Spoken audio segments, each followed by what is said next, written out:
പ്രിയപ്പെട്ട K C നാരായണന് ഈ പരിപാടിയിലേക്ക് ഹൃദ്യമായ സ്വാഗതം. ഞാനും ഒരു മുൻ മാതൃഭൂമിക്കാരൻ. കെ സി നാരായണനെ കുറിച്ച് എനിക്ക് ആദ്യം ഓർക്കാനുള്ളത്, ഞാൻ തിരുവനന്തപുരം മാതൃഭൂമിയിൽ ആയിരിക്കുമ്പോൾ 86 ലഭിച്ച ഒരു ലഡുവിനെ കുറിച്ച് ആണ്. അന്ന് എം ഡി നാലപ്പാടാണ് പത്രാധിപർ. കെ സി ആഴ്ചപ്പതിപ്പിന്റെ പത്രാധിപരാണ്. ആഴ്ചപ്പതിപ്പിന്റെ ചരിത്രത്തിൽ ആദ്യമായി കോപ്പികൾ 1,00,000 മേൽ കടന്നു. അന്ന് പത്രാധിപരുടെ ഒരു അനുമോദന കുറിപ്പോടുകൂടി എല്ലാ യൂണിറ്റുകളിലും ലഡു വിതരണം ചെയ്തു. ഞങ്ങൾ പുതുമുഖങ്ങൾ സന്തോഷപൂർവ്വം അത്ഭുതപൂർവ്വം ഈ വാർത്ത കേൾക്കുകയും ലഡു കഴിക്കുകയും ചെയ്തു. അപ്പം ലഡുവിൻ്റെ ഓർമ്മയാണ് കെ സിയെ കുറിച്ച് എനിക്ക് ആദ്യം പങ്കുവെക്കാനുള്ളത്. കെ സി അന്ന് 3 വർഷം ആഴ്ചപ്പതിപ്പിന്റെ പത്രാധിപരായിരുന്നു. 75 അദ്ദേഹത്തിന്റെ മാതൃഭൂമി ജീവിതം ആരംഭിക്കുന്നത്. 98 വരെ അത് നീണ്ടുനിന്നു. അദ്ദേഹം പത്രാധിപരായിരിക്കുന്ന സമയത്താണ് ഈ സർക്കുലേഷനിൽ അതിൻ്റെ എക്കാലത്തെയും റെക്കോർഡിലേക്ക് ആഴ്ചപ്പതിപ്പ് എത്തിയത്. ഞാൻ ഓർക്കുന്നത് മലയാറ്റൂരിൻ്റെ എൻ്റെ IAS ദിനങ്ങൾ, മാധവിക്കുട്ടിയുടെ ബാല്യകാല സ്മരണകൾ, രാഷ്ട്രീയ സാമൂഹിക സംഭവ വികാസങ്ങളെക്കുറിച്ചുള്ള സജീവമായ ചർച്ചകൾ, ശരീരത്തിനെക്കുറിച്ച് RSSനെ കുറിച്ചൊക്കെയുള്ള ചർച്ചകൾ, OV വിജയൻ്റെ ഇന്ദ്രപ്രസ്ഥം എന്ന കുളം, ഇങ്ങനെ സാംസ്കാരിക മാധ്യമ രംഗത്ത് കെ സി തൻ്റെ സാന്നിധ്യം ആ 3 വർഷം കൊണ്ട് അടയാളപ്പെടുത്തി. സാംസ്കാരിക പത്രപ്രവർത്തനത്തിന് പുതിയ ദിശാബോധം നൽകിയ പത്രാധിപരായിട്ടും ജനകീയനായ പ്രിയപ്പെട്ട പത്രാധിപരുമായിട്ടുമാണ് മാതൃഭൂമി കാലത്തെ അദ്ദേഹത്തിൻ്റെ പ്രവർത്തനങ്ങളെ വായനക്കാരും മാധ്യമ പ്രവർത്തകരും വിലയിരുത്തുന്നുണ്ട്. അതുമാത്രമല്ല, അദ്ദേഹം മാതൃഭൂമിയുടെ ബ്യൂറോകളിൽ പ്രവർത്തിച്ചിട്ടുണ്ട്. പ്രവാസകാലം ഉണ്ടായിരുന്നു അദ്ദേഹത്തിന്. കൽക്കട്ടയിലും മദ്രാസിലുമുള്ള മാതൃഭൂമി ബ്യൂറോകളിൽ പ്രവർത്തിച്ചു. ആ സമയത്ത് കൽക്കട്ട കത്ത്, മദ്രാശി കത്ത്, അദ്ദേഹത്തിൻ്റെ വീക്കിലി കോളങ്ങൾ മാതൃഭൂമിയിലുണ്ടായിരുന്നു. 2 പ്രാവശ്യം അദ്ദേഹം വാരാന്ത പതിപ്പിൻ്റെ പത്രാധിപരായിട്ടുണ്ട്. ഒന്ന് VP രാമചന്ദ്രൻ പത്രാധിപരായിരിക്കുമ്പോൾ ആണ് ആദ്യമായി വാരാന്ത പതിപ്പിൻ്റെ ചുമതല അദ്ദേഹത്തിന് ലഭിക്കുന്നത്. പിന്നീട് അദ്ദേഹം 1 പ്രാവശ്യം കൂടി വാരാന്ത പതിപ്പിൻ്റെ പത്രാധിപരായി. ഒരുപക്ഷെ ആഴ്ചപ്പതിപ്പിലെ അദ്ദേഹത്തിൻ്റെ പ്രവർത്തനത്തിൻ്റെ ഒരു പിന്തുടർച്ച എന്ന് വേണമെങ്കിൽ ആ കാലഘട്ടത്തെ വിശേഷിപ്പിക്കാമെന്ന് തോന്നുന്നു. T പത്മനാഭൻ്റെ കഥ, NS മാധവൻ്റെ മുയൽവേട്ട എന്ന കഥ ഒക്കെ വാരാന്ത പതിപ്പിൽ ആ സമയത്ത് പ്രസിദ്ധീകരിക്കപ്പെട്ടു എന്നാണ് എൻ്റെ ഓർമ്മ. തൃശ്ശൂരിൽ ന്യൂസ് എഡിറ്റർ ആയിരിക്കുകയാണ് അദ്ദേഹം 1998 മാതൃഭൂമി വിടുകയും ഭാഷാപോഷിണിയുടെ പത്രാധിപരായി ചേരുകയും ചെയ്തത്. 2019 വരെ അദ്ദേഹം ഭാഷാപോഷിണിയിൽ 5 ഭാഷകളിൽ പ്രസിദ്ധീകരിച്ച മലയാള മനോരമയുടെ ഇയർ ബുക്കിൻ്റെ പത്രാധിപർ. ആ ഗ്രൂപ്പിൻ്റെ ഒട്ടേറെ ചുമതലകൾ അദ്ദേഹം നിർവഹിച്ചു. ആ സമയത്താണ് നമ്പൂതിരിയുടെ ആത്മകഥ ആ ഭാഷാപോഷിണിയിൽ വരുന്നത്. വീക്കെൻഡ്, ഡൽഹി ഡേയ്സ്, രവീന്ദ്രൻ്റെ എൻ്റെ കേരളം ഒക്കെ ആ കാലഘട്ടത്തിൽ പ്രസിദ്ധീകൃതമായി. എഴുത്തുകാരുടെ ദേശം ഈ വിഷയത്തെക്കുറിച്ചുള്ള ലേഖനങ്ങൾ വരികയുണ്ടായി. വാർഷിക പതിപ്പിൻ്റെ ചുമതലയും അദ്ദേഹം വഹിച്ചു. കലാമണ്ഡലം ഹൈദരലിയുടെ ആത്മകഥ, നിലമ്പൂർ ആയിഷയുടെ ആത്മകഥ, ഉമ്പായുടെയും വിളയിൽ ഫസീലയുടെയും ഒക്കെ ആത്മകഥകളും ആ കാലത്താണ് വാർഷിക പതിപ്പിൽ പ്രസിദ്ധീകരിക്കപ്പെടുന്നത്. അങ്ങനെ സമ്പന്നമായ മാധ്യമ അനുഭവങ്ങൾ അദ്ദേഹത്തിനുണ്ട്. ഗ്രന്ഥകാരനും കലാനിരൂപകനുമാണ് അദ്ദേഹം. അദ്ദേഹത്തിൻ്റെ ആദ്യ പുസ്തകം ബലിയപാലിൻ്റെ പാഠങ്ങൾ, അതിനുശേഷം കേരള സാഹിത്യ അക്കാദമിയുടെ നിരൂപണ ഗ്രന്ഥത്തിനുള്ള അവാർഡ് ലഭിച്ച മലയാളിയുടെ രാത്രികൾ, ഇങ്ങനെയുള്ള പുസ്തകങ്ങൾ. ഏറ്റവും അവസാനം ഇപ്പം വളരെ സജീവമായി ചർച്ച ചെയ്യപ്പെടുന്ന അദ്ദേഹത്തിൻ്റെ പുസ്തകമാണ് മഹാഭാരതം, ഒരു സ്വതന്ത്ര സോഫ്റ്റ്വെയർ. ഒരുപക്ഷെ ആ ടൈറ്റിലിൽ തന്നെ ഒരു മാധ്യമ പ്രവർത്തകന്റെ വൈദഗ്ധ്യം ഒളിഞ്ഞിരിപ്പുണ്ട് എന്നാണ് എൻ്റെ വിശ്വാസം. ഇദ്ദേഹവുമായുള്ള സുദീർഘമായ ഒരു അഭിമുഖ സംഭാഷണം നടത്തിയ ദേശാഭിമാനി ലേഖകൻ എഴുതിയിട്ടുള്ള ഒരു വരി ഞാൻ ഉദ്ധരിക്കാം. അദ്ദേഹത്തിൻ്റെ എഴുത്തിനെ കുറിച്ചാണ്. അത് ഭാഷയിൽ തിരുവാഴിയോടൻ വെറ്റിലയുടെ മൃദുലതയും ചിന്തയിൽ തോട്ടരക്കത്തിയുടെ മൂർച്ചയും അദ്ദേഹത്തിനുണ്ട് എന്നാണ് എഴുതിയിട്ടുള്ളത്. തിരുവാഴിയൂടൊക്കെ അദ്ദേഹത്തിൻ്റെ ജന്മസ്ഥലത്തിനടുത്തുള്ള പ്രദേശമാണ്. ശ്രീകൃഷ്ണപുരമാണ് പാലക്കാട് അദ്ദേഹത്തിൻ്റെ ജന്മസ്ഥലം. അനുഭവങ്ങൾ പങ്കുവെക്കാൻ പ്രിയപ്പെട്ട കെ സി നാരായണനെ ക്ഷണിക്കുന്നു. പ്രദീപ് പറഞ്ഞ നല്ല വാക്കുകൾക്ക് എൻ്റെ ഹൃദയം നിറഞ്ഞ നന്ദി. സാറിന്റെ ചെറുപ്പകാലം, അതായത് സാറ് ജനിച്ചു വളർന്ന ആ പ്രദേശം, ഒരുപാട് എഴുത്തുകാരുടെ ദേശങ്ങളെ പറ്റിയിട്ടും ദേശപ്പെരുമകളെ പറ്റിയിട്ടും പറഞ്ഞു. കെ സി നാരായണൻ എന്ന് പറയുന്ന ഒരു വ്യക്തിയുടെ ദേശപ്പെരുമ ഒന്ന് പറയാമോ? ഞാൻ ജനിച്ചത് പാലക്കാട് ജില്ലയിലെ ഒറ്റപ്പാലം താലൂക്കിൽപ്പെട്ട ശ്രീകൃഷ്ണപുരം എന്ന ഗ്രാമത്തിലാണ്. ആ ഗ്രാമത്തിൽ ഒരു പ്രത്യേകത ഉണ്ട്. അതായത് 1.5 കിലോമീറ്റർ നടക്കുമ്പോഴേക്കും 3 വിദ്യാലയങ്ങളും 3 വായനശാലകളും നമ്മൾ പിന്നിടും. ഇത്രയധികം വായനശാലകളും വിദ്യാലയങ്ങളും ഒരുമിച്ച് കേന്ദ്രീകരിച്ചിട്ടുള്ള ഒരു ഗ്രാമപ്രദേശം ഞാൻ കേരളത്തിൽ വേറെ കണ്ടിട്ടില്ല. ആ വായനശാല ആണ് എന്നെ മൗൾഡ് ചെയ്തിട്ട് ഒരു രൂപത്തിലാക്കിയത് എന്ന് പറയാം. ഉദാഹരണത്തിന് ശ്രീകൃഷ്ണപുരത്ത് ഒരു വായനശാല പൊതുജന വായനശാല. അത് കഴിഞ്ഞിട്ട് കുറച്ച് ഒരു ലേശം പോയി കഴിഞ്ഞിട്ടുണ്ടെങ്കിൽ ദേശീയ വായനശാല എന്നിട്ട് വേറൊരു വായനശാലയുണ്ട്. അതിന്റെ ഇടത്തുവശത്തായിട്ട് ലൂതറൻ മിഷൻ വായനശാല എന്നിട്ട് ക്രിസ്ത്യൻ മിഷണറി ഒരു പാസ്റ്റർ ഉണ്ടായിരുന്നു. അദ്ദേഹത്തിന്റെ പേര് വിക്ടർ എന്നാണ്. അപ്പൊ ഇങ്ങനെ 3 തരം വായനശാലകൾ. ഈ ദേശീയ വായനശാല എന്ന് പറയുന്നത് ഈ പൊതുജന വായനശാലയ്ക്ക് ബദലായിട്ട് തുടങ്ങിയതും കോൺഗ്രസ്സുകാരുടെ ആഭിമുഖ്യത്തിൽ നടന്നതായിരുന്നു. അപ്പൊ 3ലും 3 സ്വഭാവമുള്ള പുസ്തകങ്ങളാണ് ഉണ്ടായിരുന്നത്. ഞാൻ 7ാം ക്ലാസ്സിൽ പഠിക്കുമ്പോഴാണ് ഈ വായനശാല സന്ദർശിക്കുന്ന ശീലം ഉണ്ടായത്. അതിന് മുമ്പേ 5ാം ക്ലാസ്സിൽ എനിക്ക് ഒരു പുസ്തകം സമ്മാനം കിട്ടി, പ്രൊഫിഷ്യൻസി പ്രൈസ് ആയിട്ട്. കുസൃതി കുടുക്ക എന്നായിരുന്നു അതിന്റെ പേര്. അത് ആരെഴുതിയതാന്ന് എനിക്ക് ഇപ്പൊ ഓർമ്മിക്കാൻ പറ്റുന്നില്ല. അത് ഒരു 5ാം ക്ലാസ്സിൽ തന്നെ പഠിക്കുന്ന ഒരു കുസൃതിയായ മിടുക്കൻ. അവൻ മഴക്കാലത്ത് അവന്റെ പിറന്ന വീട്ടിലേക്ക് വന്നിട്ട് ആ സ്കൂൾ തുറക്കുമ്പോൾ തിരിച്ചു പോകുന്നതാണ്. അപ്പൊ അയാൾ അതിന്റെ ഒപ്പിക്കുന്ന വികൃതികള് കുസൃതികള് ഒക്കെയാണ് അതിന്റെ പ്രമേയം. നമുക്ക് വളരെ രസിക്കും. അപ്പൊ എനിക്ക് പിന്നീട് തോന്നിയിട്ടുണ്ട് RK നാരായണന്റെ സ്വാമിയും ചങ്ങാതിമാരും എന്നുള്ള പുസ്തകത്തിന്റെ വേറൊരു രൂപമാണ് ഈ ബുക്ക്. പക്ഷെ അത് അന്നൊന്നും അറിഞ്ഞിട്ടില്ല. അങ്ങനെ ആ പുസ്തകം ഒരു കോപ്പി കിട്ടാനായിട്ട് പിന്നെ ഞാൻ പല ദിക്കിലും പരതി. അത് കിട്ടിയില്ല. എവിടെയെങ്കിലും ഉണ്ടായിരിക്കണം. ഈ 7ാം ക്ലാസ്സിലാണ് ആദ്യമായിട്ടൊരു ഡിറ്റക്റ്റീവ് നോവൽ വായിച്ചത്. ധീരകാമുകൻ എന്നാണ് അതിന്റെ പേര്.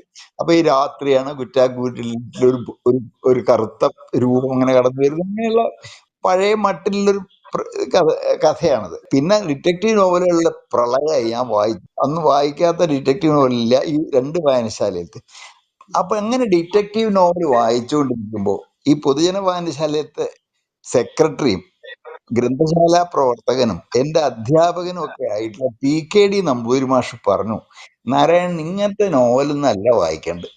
ഞാൻ ഒരു നോവൽ എന്നൊക്കെ അന്ന് പറയാ അദ്ദേഹം, നോവൽ തരാം, അതൊന്ന് വായിച്ചു നോക്കൂ എന്ന് പറഞ്ഞിട്ട് നന്ദനാരെഴുതിയ ആത്മാവിന്റെ നോവുകൾ എന്നുള്ള പുസ്തകം എനിക്ക് തന്നു. ഇത് 8ാം ക്ലാസ് പഠിക്കുമ്പോൾ 1964 ആ കൊല്ലം 63 64 കേരള സാഹിത്യ അക്കാദമിയുടെ അവാർഡ് കിട്ടിയ പുസ്തകമാണ്. അപ്പൊ അതൊന്ന് വായിച്ചു നോക്കൂ. അത് വായിച്ചപ്പോഴാണ് അതിലെ മനുഷ്യവേദനകള്, വികാരാർദ്രമാക്കുന്ന സംഭവങ്ങള്, അങ്ങനെയൊക്കെയുള്ള വേറൊരു മാനുഷിക ലോകം എനിക്ക് വെളിപ്പെട്ട് കിട്ടിയത്.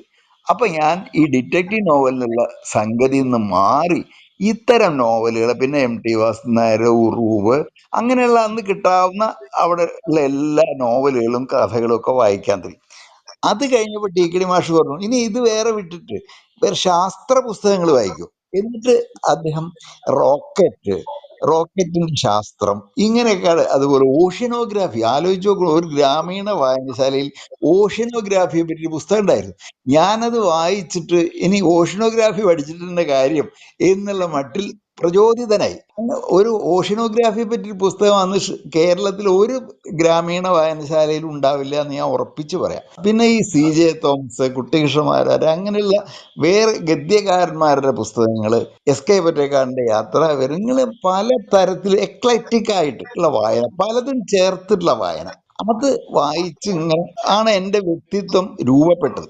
ഇങ്ങനെ എത്തി പ്രീ ഡിഗ്രി മാർക്കൊക്കെ ധാരാളം ഉണ്ടായിരുന്നു. SLC എല്ലാ ക്ലാസ്സിലും സ്കൂൾ ഫസ്റ്റ് ആയിരുന്നു. പിന്നെ പ്രീ ഡിഗ്രിക്കും ചേർന്നു, അതിലും ഫസ്റ്റ്. അപ്പൊ പ്രീ ഡിഗ്രിക്ക് ചേർന്നതിൽ രസമുണ്ട്.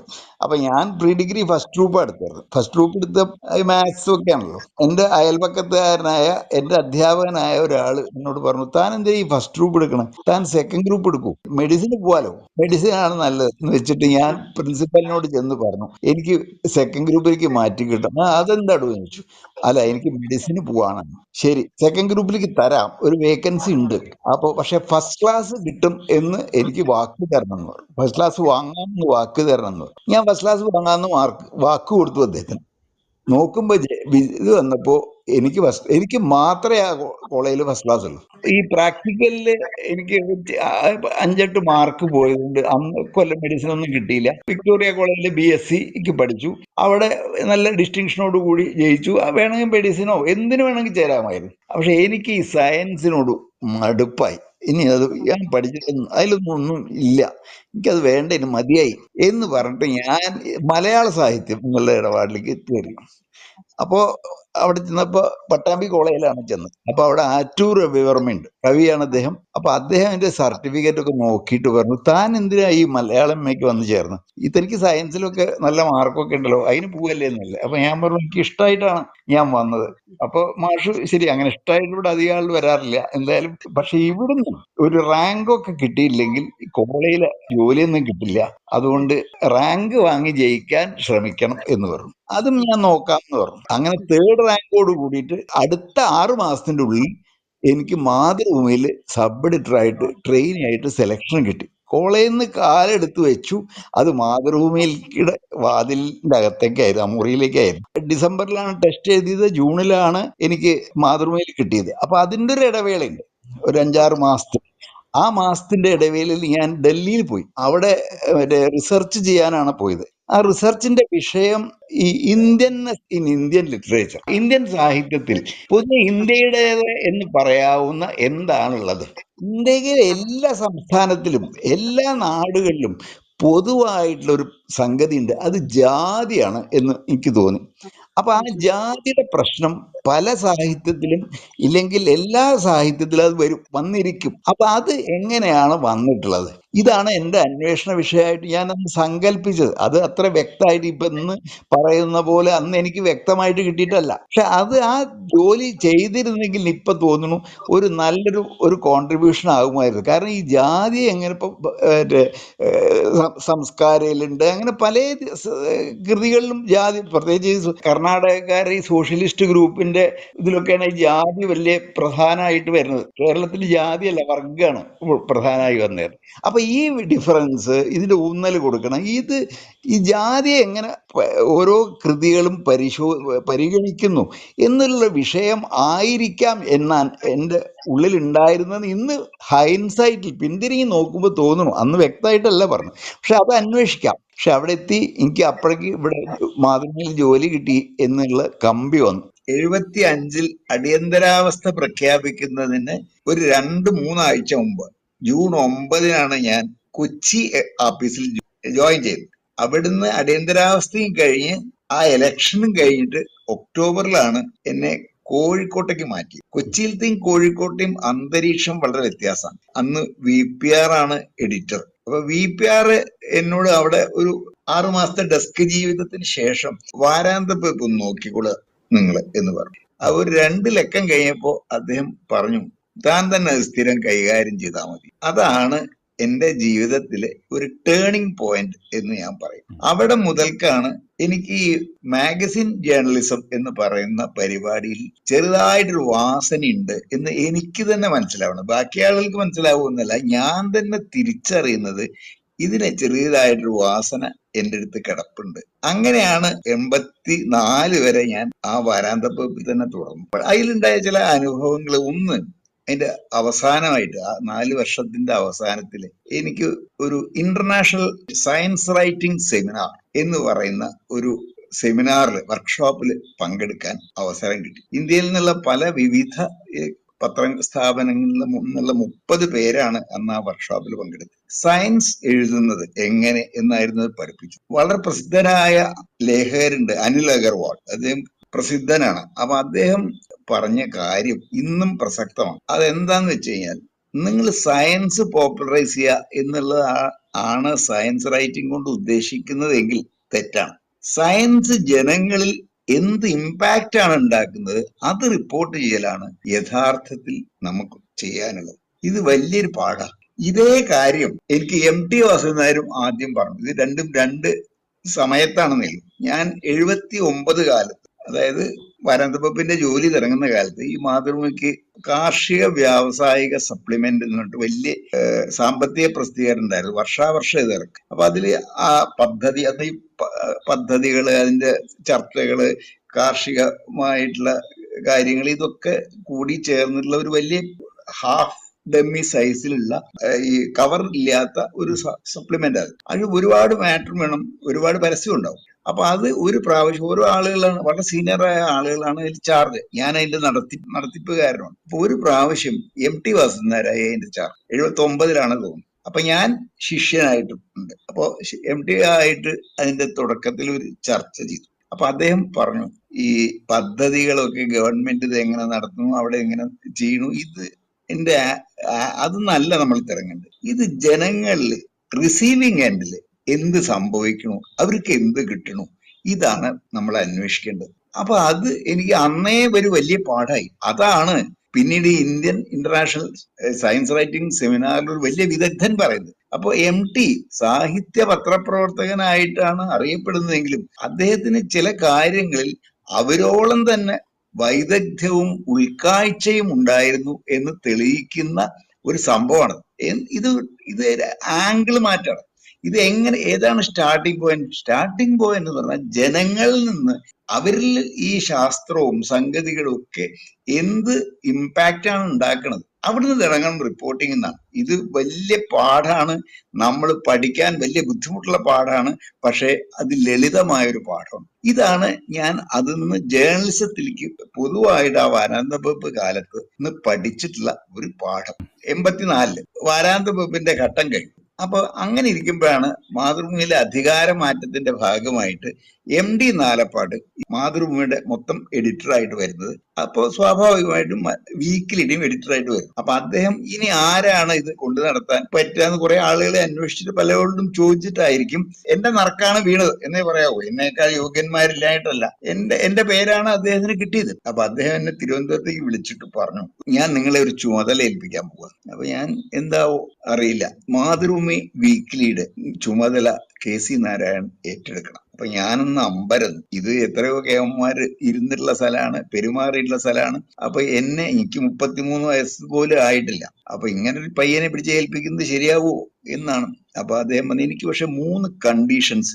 അതായത് ഒന്നാമത്തെ കണ്ടീഷൻ, ഇതിന് ഒരു പ്രസ്റ്റീജും വല്ലാതെ ഉണ്ട്. അതായത് ഞങ്ങളുടെയൊക്കെ വീട്ടില് എന്റെ അമ്മ അടക്കം, മാതൃഭൂമി ഡെയിലി അവരുടെ വിഷയമല്ല, പക്ഷെ മാതൃഭൂമി ആഴ്ചക്ക് എന്റെ വീട്ടിൽ വലിയ വിഷയമാണ്. അപ്പൊ അതിന് ഒരു വലിയ പ്രസ്റ്റീജ് ഉണ്ട്. എന്റെ അമ്മ കവയിത്രിയാണ്, എന്റെ അമ്മ കവിയാണ്. അപ്പോ എനിക്ക് സാഹിത്യം അറിയില്ല, പക്ഷെ അമ്മയ്ക്കറിയാം. അതുകൊണ്ട് ഇതിന് വലിയ പ്രസ്റ്റീജ് ഉണ്ട്. 1 ഇഞ്ച് പോലും അത് കുറയ്ക്കാൻ പാടില്ല, അതിന് ഒരു ചെറിയ ക്ഷതം പോലും വരാൻ പാടില്ല. അതാണ് ഒന്നാമത്തെ കണ്ടീഷൻ. രണ്ടാമത്തെ കണ്ടീഷൻ, ഇപ്പൊ അതിന്റെ സർക്കുലേഷൻ ഇങ്ങനെ ആഴ്ചതോറും കുറഞ്ഞുകൊണ്ടിരിക്കുക. ഇത് അറസ്റ്റ് ചെയ്യണം എന്ന് മാത്രമല്ല, അത് വർദ്ധിപ്പിച്ച് 1 ലക്ഷത്തിൽ സ്റ്റെബിലൈസ് ചെയ്ത് തരണം. 3, ഇനി ഇതിനുള്ള എന്താണ് ചെയ്യേണ്ടത്, പ്രതിഫലം നിശ്ചയിക്കാനും ലേഖകനെ നിശ്ചയിക്കാനും ഒക്കെയുള്ള സ്വാതന്ത്ര്യം നിങ്ങൾക്കായിരിക്കും. ഈ 3 വ്യവസ്ഥയും ഞാൻ അംഗീകരിച്ചിട്ടാണ് ഈ പണി തുടങ്ങിയത്. അപ്പൊ അതാണ് ഭയങ്കര തമാശ. ഒരു 6 മാസവും ആയിട്ടും ഇതിന്റെ സർക്കുലേഷൻ വീണ്ടും കുറയുക എന്നുള്ളതല്ലാതെ കൂടുന്നില്ല.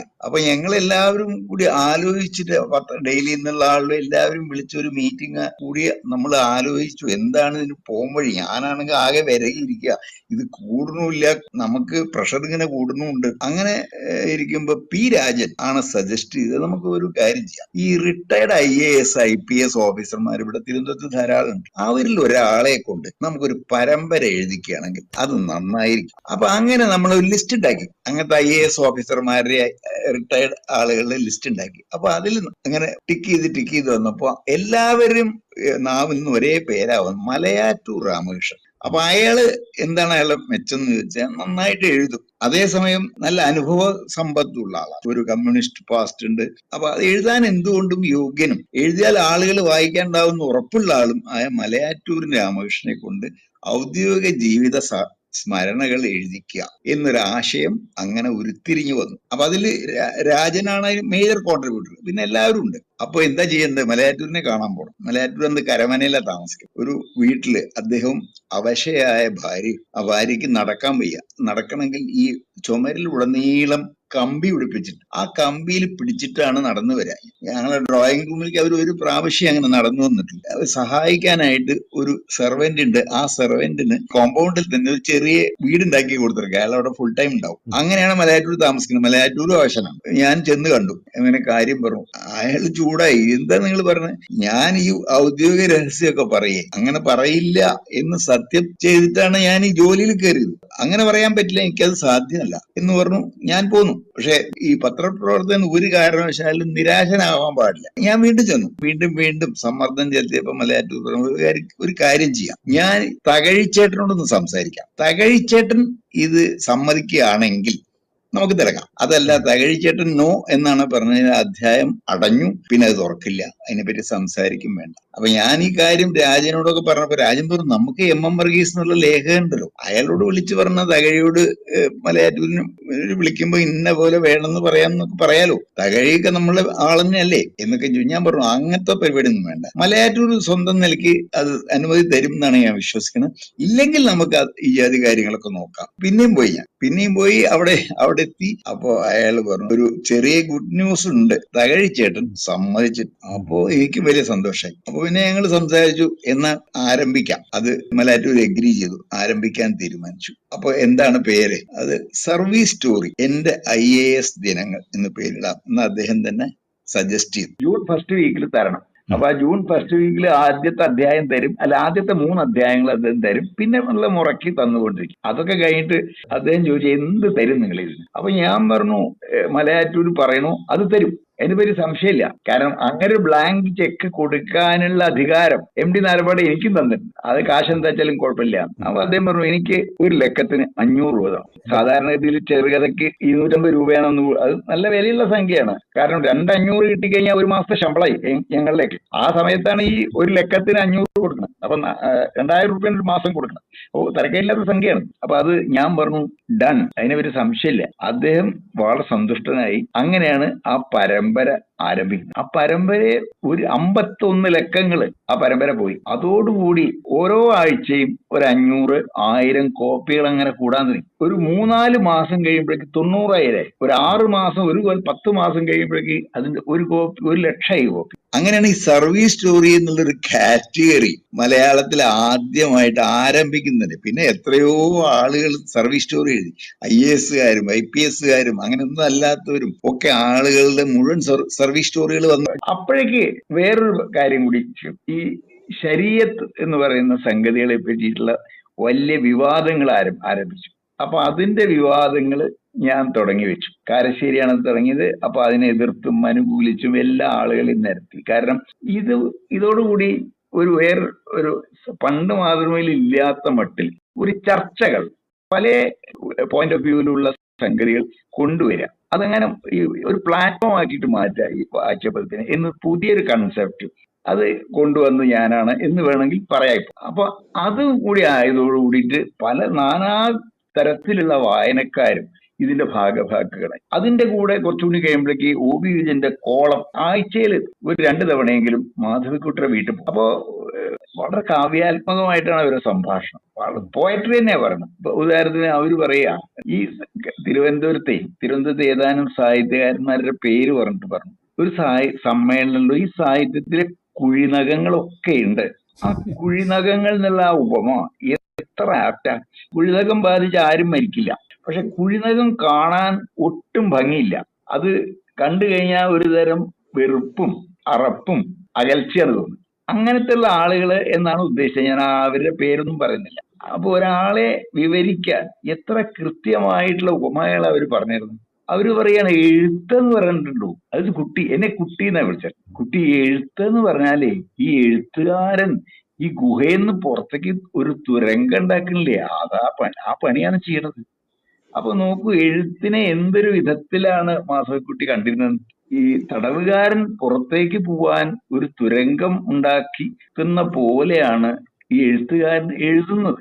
ഇങ്ങനെ വർത്തമാനത്തിൽ ഉടനീളം ഇങ്ങനെ കാവ്യാത്മകമായ ഇമേജുകൾ, കൃത്യതയാർന്നിട്ടുള്ള പ്രയോഗങ്ങള്, അനുസ്യൂതമായ സംഭാഷണം, ഇങ്ങനെ ആണ് മാധവിക്കുട്ടിയുടെ രീതി. അപ്പൊ അതിൽ യുക്തിയല്ല ഉണ്ടാവുക, പോയറ്റിക് ആയിട്ടുള്ള ലോജിക്ക് മാത്രമേ. യുക്തി അന്വേഷിച്ചു കഴിഞ്ഞാൽ അത് തവിട് പൊടിയാവും.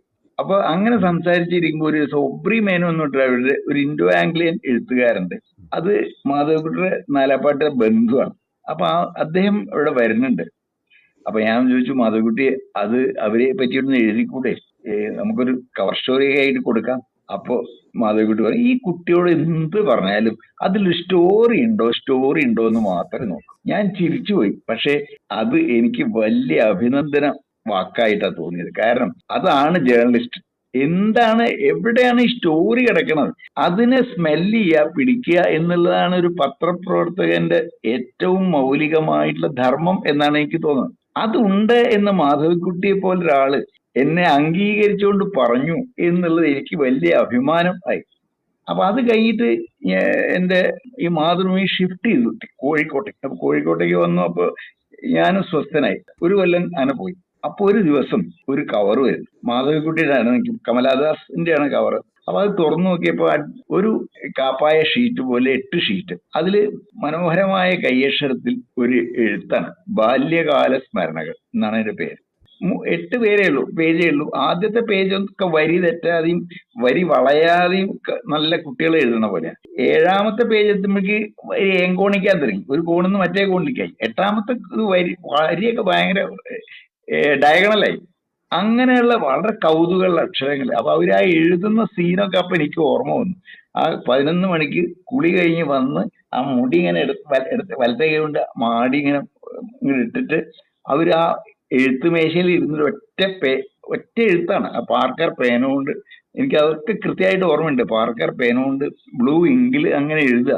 ആ എഴുത്ത് 1ാമത്തെ ഇത് വന്നു, 2ാമത്തെ വന്നു, 3ാമത്തെയും വന്നു. അപ്പൊ പിന്നെ അവര് പിന്നെ വന്നതേ ഇല്ല. വരാതെ ഇപ്പൊ ഞാൻ വിളിച്ചു മാധവിക്കുട്ടി അത് എന്താ അയക്കാത്തതെന്ന് ചോദിച്ചു. അയ്യോ കുട്ടി, അതൊന്നും ഒരാളും വായിക്കില്ല. എന്താ പറഞ്ഞത്? അത് ബോറടിക്കും.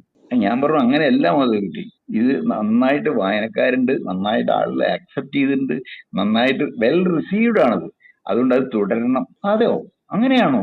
അപ്പൊ ഈ യഥാർത്ഥത്തിൽ മാധവിക്കുട്ടിയുടെ ചിത്രം കൂടി നമ്മൾ മനസ്സിലാക്കണം. അവർക്ക് യഥാർത്ഥത്തിൽ തന്റെ കൃതികൾ വായിക്കുന്നവരിൽ നിന്നുള്ള ഡയറക്റ്റ് ആയിട്ടുള്ള പ്രതികരണങ്ങൾ വളരെ കുറച്ചേ കിട്ടിയിരുന്നു. അതായത് ഭർത്താവിൽ കൂടെ വരുന്ന കാര്യങ്ങൾ മാത്രമേ അവർ കേൾക്കുള്ളൂ. ഇപ്പൊ ഭർത്താവ് ഈ മാധവിക്കുട്ടിക്ക് ഒരു സംരക്ഷണ വലയം പോലെ നിന്നായിരുന്നു. കാരണം ചീത്തയായതോ ഉപദ്രവിക്കുന്നതോ മനപ്രയാസം ഉണ്ടാക്കുന്നതോ ആയ കാര്യങ്ങളൊന്നും കേൾക്കണ്ട, അവരെ സ്വസ്ഥമായിട്ട് നിന്ന് എഴുതിക്കോട്ടെ. അങ്ങനെ ആയതുകൊണ്ട് നേരിട്ടുള്ള അഭിനന്ദനങ്ങൾക്ക് വളരെ കുറവായിരുന്നു.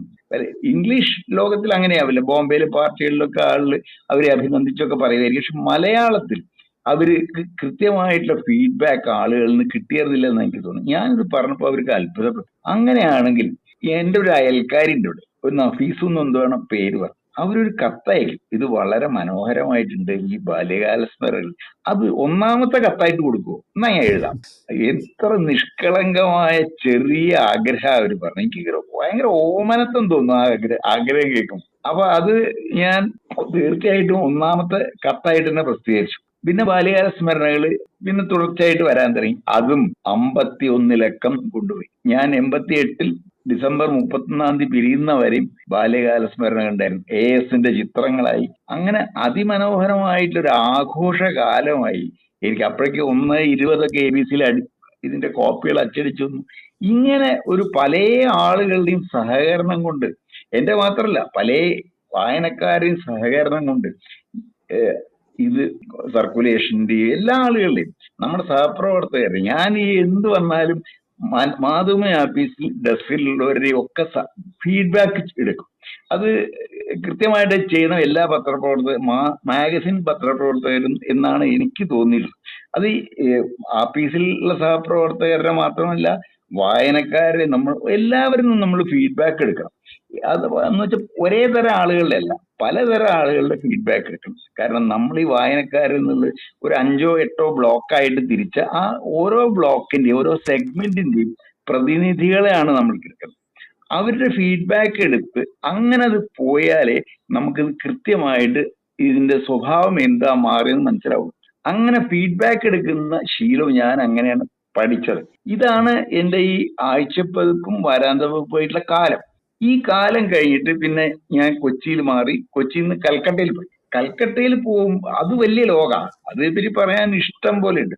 ഞാൻ അവിടെ കൽക്കട്ടയിൽ ബംഗാളി ഭാഷ പഠിച്ചു. 1-ാം ക്ലാസ്സും 2-ാം ക്ലാസ്സും വരെ ഞാൻ തന്നെ സ്വയം പഠിച്ച് പരീക്ഷ പാസ്സായി. അപ്പൊ അവിടെ കമ്മ്യൂണിസ്റ്റ് ഭരണമാണ്, ജ്യോതിബസുവിന്റെ ഭരണമാണ്. പക്ഷെ അത് ഒക്കെ ഉണ്ടെങ്കിലും ഞാൻ ഒരു ചൈൽഡ് മാരേജിന് ഞാൻ സാക്ഷിയായിട്ടുണ്ട്. എന്റെ വീട്ടിൽ ജോലിക്ക് വന്നിരുന്ന ആരതി നസ്കർ എന്ന് പറയുമ്പോൾ ഈ മണ്ഡൽ നസ്കർ എന്നൊക്കെ പറഞ്ഞ ദലിത് വിഭാഗത്തിൽപ്പെട്ട ആളുകളാണ്.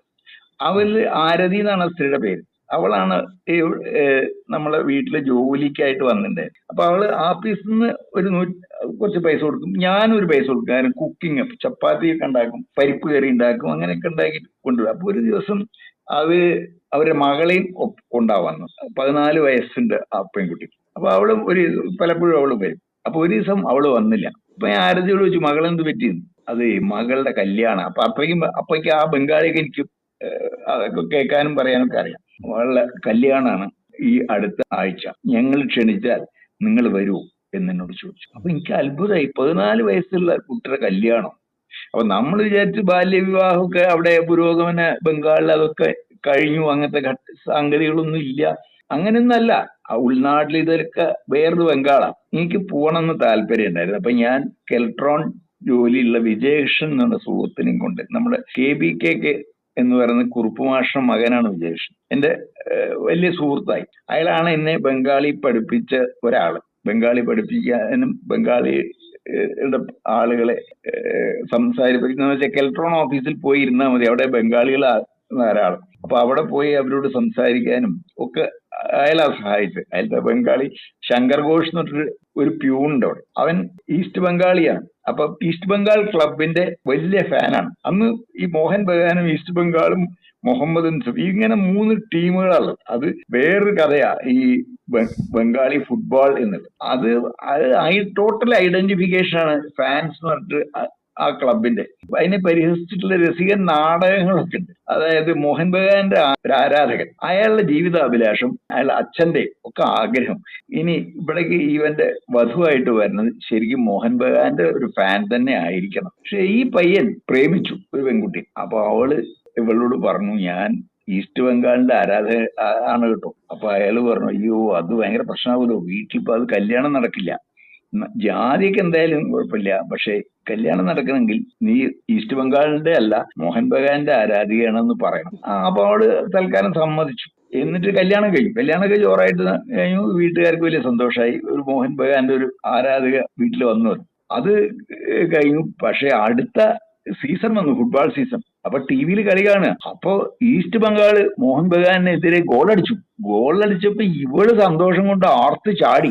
അപ്പോഴാണ് അവളുടെ രഹസ്യം വെളിപ്പെട്ടത്. ഇവള് ഈസ്റ്റ് ബംഗാളുകാരിയാണ്, ഈസ്റ്റ് ബംഗാൾ ക്ലബിന്റെ ഫാനാണ്. അതുകൊണ്ട് അച്ഛൻ പറഞ്ഞു ഇവളെ വിവാഹമോചനം വേണം. അങ്ങനെ വിവാഹമോചനം, ഈ ഈസ്റ്റ് ബംഗാളിന്റെ ആരാധികയാണെന്ന് വെളിപ്പെട്ടത് കൂടിയിട്ട് അവളെ വിവാഹമോചനം നടത്താൻ ഈ അച്ഛൻ നിർബന്ധിക്കാൻ. അങ്ങനെയുള്ള പരമരസികൻ കഥകളൊക്കെ ഉണ്ട്. അവിടെ ഈ കുതിര പോലീസ് ഇറങ്ങുക ഒരേ ഒരു സന്ദർഭത്തിൽ മാത്രം ഈസ്റ്റ് ബംഗാൾ മോഹൻ ബഗാൻ കളി നടക്കും. അപ്പൊ ഞാൻ കളി കാണാൻ പോയിട്ടുണ്ട്. മോഹൻ ബഗാനും മുഹമ്മദൻസും തമ്മിലുള്ള കളി. ആ മുഹമ്മദൻസും മോഹൻ ബഗാനും തമ്മിലുള്ള കളി എന്ന് പറഞ്ഞാൽ കുതിര പോലീസാണ് ചുറ്റും. അപ്പോ നമ്മൾ കേറുമ്പോ തന്നെ പടക്കം, കല്ല് ഒക്കെ കൊണ്ടാണ് ആള് പോവുക. ഈ ശങ്കർ ഘോഷ് കല്ലും കൊണ്ടാണ് പോവുക കളി കാണാൻ.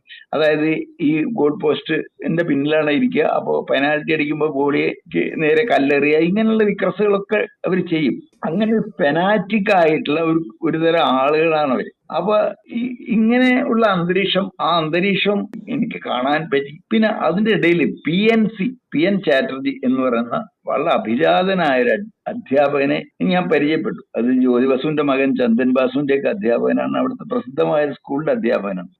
അയാളുടെ നാട് കൽക്കട്ടയിലല്ല, അയാളുടെ നാട് വിഷ്ണുപൂർ എന്ന സ്ഥലത്താണ്. അപ്പൊ വിഷ്ണുപൂരിൽ അയാളുടെ വീട്ടിൽ പോയി താമസിക്കാനൊക്കെ പറ്റി. അപ്പൊ അവിടെ ഈ നല്ല തമാശ, ഒരു വീടെന്ന് പറയുമ്പോൾ ഒരു ഹോളേ ഉള്ളൂ, ഒരു അടുക്കളയും, അത്ര ഒരു ചെറിയ ബെഡ്റൂം ഉണ്ട്. അപ്പൊ ആ ഹോളിലാണ് ഞങ്ങൾ കിടക്കുക. അപ്പൊ ടോയ്ലറ്റ് ഒന്നുമില്ല അവിടെ, അങ്ങനെ സമ്പ്രദായം ഇല്ല. അപ്പൊ രാവിലെ ആയി കഴിഞ്ഞാൽ ഒരു ലോട്ട എടുത്തിട്ട് വെള്ളം എടുത്തിട്ട് ഗംഗയുടെ കരയ്ക്കാണത്. അപ്പൊ ആ ഗംഗയുടെ കരയിൽ പോയിട്ടിരുന്നിട്ട് നമ്മള് കാര്യങ്ങളൊക്കെ സാധിക്കുക. പുഴയിൽ കൂടി വീട്ടിൽ താമസം. അപ്പൊ അവിടെ ഒരു ദിവസം ഒരു DYFIയുടെ യോഗം ഉണ്ടായിരുന്നു. അയാൾ DYFI ഒന്നുമല്ല, പക്ഷെ എന്നാലും നാട്ടിൽ നിന്ന് ഈ കേരളത്തിൽ നിന്ന് വന്ന ഒരാള് എന്നുള്ള നിലയ്ക്ക് എന്നെ അവരുടെ യോഗത്തിൽ എന്റെ ഒരു കൾച്ചറൽ യോഗമാണ്. അപ്പൊ അതിന് പ്രസംഗിക്കാൻ കൊണ്ടുപോയി. അപ്പൊ എനിക്ക് ബംഗാളിയിൽ പ്രസംഗിക്കാനൊന്നും അറിയില്ല. അപ്പൊ ഞാൻ ഒന്നും ചെയ്തില്ല. ഞങ്ങളുടെ നാട്ടിലൊരു വലിയ കവിയുണ്ട്, വളരെ സംഗീതം ഉള്ള കവിയാണ്, ചങ്ങമ്പുഴ കൃഷ്ണപിള്ള എന്നാണ് പേര്. ഞാൻ അയാളുടെ ഒരു കവിത ചെല്ലാം എന്ന് പറഞ്ഞു. എന്നിട്ട് ഞാൻ ആ കാവ്യ നർത്തകിലത്തെ ഭാഗങ്ങൾ കനകച്ചിലങ്ക കിലുങ്ങി കിലുങ്ങി എന്നുള്ള അത് ചൊല്ലി. ആളുകൾക്ക് ഭയങ്കര ഇഷ്ടമായി. എന്തൊരു രസം എന്നാണ് അവര് പറഞ്ഞത്. നമ്മുടെ നാട്ടിലെ കവിതയുടെ ശബ്ദം ഉണ്ടല്ലോ, അത് അവര് വളരെ ആകർഷിച്ചു. അപ്പൊ നിങ്ങൾ മലയാളം എന്നുള്ള ഭാഷ കേട്ട് കഴിഞ്ഞാൽ പടികക്കുപ്പിയിൽ ഗോട്ടികൾ ഇട്ടിട്ട് ഇങ്ങനെ കുലുക്കിയാൽ അതാണ് നിങ്ങൾ പറയണ മലയാളം. വേറൊരു സ്ത്രീ എന്നോട് അവിടെ നാട്ടിൽ ചോദിച്ചു, നിങ്ങൾ എവിടുത്തുകാരാ? ഞാൻ പറഞ്ഞു, ഞാൻ കേരളം എന്ന് പറഞ്ഞൊരു രാജ്യമുണ്ട്. ഞാൻ കേട്ടിട്ടുണ്ട്. അത് ഇന്ത്യയിലാണോ എന്ന് ചോദിച്ചു. അത് ഇന്ത്യയിലാണ്. എന്നിട്ട് എന്താ നിങ്ങൾ ഈ ബംഗാളി പറയാത്തത്? അപ്പൊ നോക്കി നോക്കുക അവരുടെ ലോകബോധം. അങ്ങനെയാണ് ബംഗാളിനെ കേന്ദ്രീകരിച്ചുകൊണ്ടാണ് അവരുടെ ലോകബോധം. ബംഗാളാണ് ഇന്ത്യയുടെ തലസ്ഥാനം. ബംഗാളിന് പുറത്ത് ലോകമുണ്ടെങ്കിൽ യൂറോപ്പാണ്. അപ്പൊ അവർക്ക് യൂറോപ്പിനെയും ബംഗാളിനെയും മാത്രമേ അറിയേണ്ടതുള്ളൂ. ഇന്ത്യയിൽ മറ്റൊരു സ്ഥലത്തെ പറ്റിയും അവർക്ക് ജിജ്ഞാസയില്ല, അവർക്ക് അറിയാൻ ആഗ്രഹമില്ല, അറിയേണ്ടതില്ല. ഇങ്ങനെ ഒരു സാംസ്കാരികമായിട്ടുള്ള ഒരു താൻ മേലെ എന്നുള്ള ഭാവം ബംഗാളി കൾച്ചറിൽ വളരെയധികമുണ്ട്. അത് ഇപ്പൊ കേരളത്തിൽ എന്ത് നടക്കണമെന്നോ തമിഴ്നാട്ടിൽ എന്ത് നടക്കണമെന്നോ ഒന്നും അവർക്ക് വിഷയമല്ല, അത് അറിയേണ്ട കാര്യമില്ല. കാരണം അതൊക്കെ അവരുടേക്കാൾ താഴ്ന്ന കൾച്ചേഴ്സാണ്. നമ്മൾ അങ്ങനെയല്ല. നമ്മൾ ടാഗോർ, വിവേകാനന്ദൻ, ശ്രീരാമകൃഷ്ണ പരമഹംസ, ബങ്കിം ചന്ദ്ര ചാറ്റർജി, അങ്ങനെ ഉള്ള വേറെ വേറെ ലെവലിലുള്ള ആളുകളുടെ നാടാണ്. ഇവിടെ അവർ പേരെ കേട്ടിയുള്ളൂ. ഒന്ന് നമ്പൂതിരിപ്പാട്, PT ഉഷ. ഇങ്ങനെ 2 പേര് മാത്രമേ അവർ കേട്ടിട്ടുള്ളൂ. അങ്ങനെ ഉള്ള ഒരു അവനവനിൽ തന്നെ കേന്ദ്രീകരിച്ച ഒരു ജനതയായിട്ടാണ് ബംഗാളിനെ എനിക്ക് കാണാൻ പറ്റിയത്. ബംഗാൾ വരെ എത്തിയിട്ടല്ലേ ഉള്ളൂ. അതിന്റെ ഇടയിലാണ് ഈ ബലിയപാൽ എന്ന് പറഞ്ഞ സ്ഥലത്ത് പോയിട്ടും ബലിയപാലിന്റെ പാഠങ്ങളുടെ ബുക്ക് എഴുതണം. ആദ്യ പുസ്തകം അല്ലേ? ആദ്യ പുസ്തകം. അവിടെ എന്താ വെച്ചാൽ ഒരു ബലിയപാൽ എന്ന് പറഞ്ഞ ഒരു സ്ഥലം, ഒരു ചെറിയ ബ്ലോക്ക്, മിസൈൽ ടെസ്റ്റ് റേഞ്ച് സ്ഥാപിക്കാൻ അന്നത്തെ അവിടുത്തെ ഗവൺമെന്റ് തീരുമാനിക്കാം. പക്ഷെ അവിടെ ഭയങ്കര ഒറീസ പൊതുവെ ഒരു പടിഞ്ഞാറൻ ഒറീസ വളരെ ദരിദ്രമാണ്. പക്ഷെ ഈ കോസ്റ്റൽ ഒറീസ വളരെ ഫലഭൂയിഷ്ടമായ സ്ഥലമാണ്. അപ്പൊ വെറ്റില കൃഷിയാണ് അവിടുത്തെ പ്രധാനം. നാലുപാടും വെള്ളമുണ്ട്, നല്ല സസ്യശ്യാമളമായിട്ടുള്ള പ്രദേശ, സഹസ്ര ക്ഷേത്രങ്ങളുടെ നാട്, 1000 ക്ഷേത്രങ്ങളുടെ നാട് എന്നാണ് ആ കോസ്റ്റൽ ബെൽറ്റിനെ പറ്റി പറയുക. അത്ര സമ്പന്നമാണ് അനവധി കാലമായിട്ട്. അപ്പൊ അവിടത്തെ 1 ലക്ഷം ആളുകളെ ഒഴിപ്പിച്ച് അവരുടെ വീടൊക്കെ ഒഴിവാക്കി ആണ് ആ ടെസ്റ്റ് റേഞ്ച് വരുന്നത്. അപ്പൊ അതിനെതിരെ അവിടുത്തെ ആളുകൾ 5 കൊല്ലം നീണ്ടു നിന്ന സമരം നടത്തുക. എങ്ങനെയാ സമരം? അത് സ്ഥലത്തേക്കുള്ള വഴികളിലൊക്കെ ബാരിക്കേഡ് ഇട്ടിട്ട് ഒരൊറ്റ സർക്കാർ ജീവനക്കാരനെയും അതിന്റെ ഉള്ളിലേക്ക് കടക്കാൻ സമ്മതിക്കില്ല എന്ന് പറഞ്ഞു. ഞാൻ അത് കണ്ടു. ഒരു ഡോക്ടർ നാരായണൻ എന്ന് പറഞ്ഞിട്ട് ഒരു IIT-ന്ന് ഡോക്ടറേറ്റ് എടുത്ത ഒരു സാമൂഹ്യ പ്രവർത്തകനുണ്ട്. അദ്ദേഹമാണ് എന്നെ കാണിച്ചു തന്ന്. അദ്ദേഹം ഒറിയ ഭാഷയിൽ അവിടെ ചുറ്റി നടന്ന്, എന്നിട്ടാണ് ഞാൻ ആ ബലിയപാലിന്റെ പാഠങ്ങൾ എന്നുള്ള പുസ്തകം എഴുതിയത്. വളരെയധികം ഈ തൃശ്ശൂർത്തെ പാഠഭേദം എന്ന് പറയുന്ന മാസികയാണ് അത് പ്രസിദ്ധീകരിച്ചത് പുസ്തക രൂപത്തിൽ. അതും ഈ റിസീവിംഗ് എൻഡിൽ നിന്ന് എങ്ങനെയാണ് കാര്യങ്ങളെ റിപ്പോർട്ട് ചെയ്യുക എന്നാണ് അതിന്റെയും ഒരു കാഴ്ചപ്പാട്. അതായത് ഈ ടെസ്റ്റ് റേഞ്ചിനെ വർണ്ണിക്കുക, അതിന്റെ സാധ്യതകളെ വർണ്ണിക്കുക, ഇവിടുന്ന് 1000 മിസൈലും തൊടുത്തുവിടാനുള്ള ശേഷി ഉണ്ടാവും എന്ന് പറയുക എന്നുള്ളതല്ല. നേരെ വെച്ച് ഇത് വന്നു കഴിയുമ്പോൾ ഇവിടുത്തെ ആളുകളും ഇവിടുത്തെ ജനങ്ങളും ഇതിനെ എങ്ങനെ സ്വീകരിക്കുന്നു, ഈ വീക്ഷണ കോൺ എന്ന് പറയുന്നത് ഈ അവിടുത്തെ റിസീവിംഗ് എൻഡിലുള്ള ആളുകളാണ്. അപ്പൊ അതാണ് ഇതിന്റെ അടിസ്ഥാന സങ്കല്പം. ഇത് മൂന്നും ഇത് എങ്ങനെയാ MTയുടെ മുതൽക്ക് ആ മറ്റേ അനിൽ അഗർവാളിലൂടെ വളർന്ന, വർക്ക്ഷോപ്പിലൂടെ ഒക്കെ വളർന്ന ഒരു കാഴ്ചപ്പാടിന്റെ ഫലമാണ് എന്നുള്ളത് ഞാൻ പറഞ്ഞുകൊണ്ടുവരുന്നത്. എങ്ങനെയാണ് ഒരു ജേർണലിസ്റ്റിന് കാഴ്ചപ്പാട് ഉണ്ടാവുന്നത് എന്നുള്ളതിന്റെ ഒരു ഉദാഹരണം കൂടിയിട്ടാണത്. അപ്പൊ ഇതൊക്കെ കഴിഞ്ഞ് ഞാൻ വീണ്ടും മാതൃഭൂമി വാരാന്ത വകുപ്പിൽ വീണ്ടും വന്നു.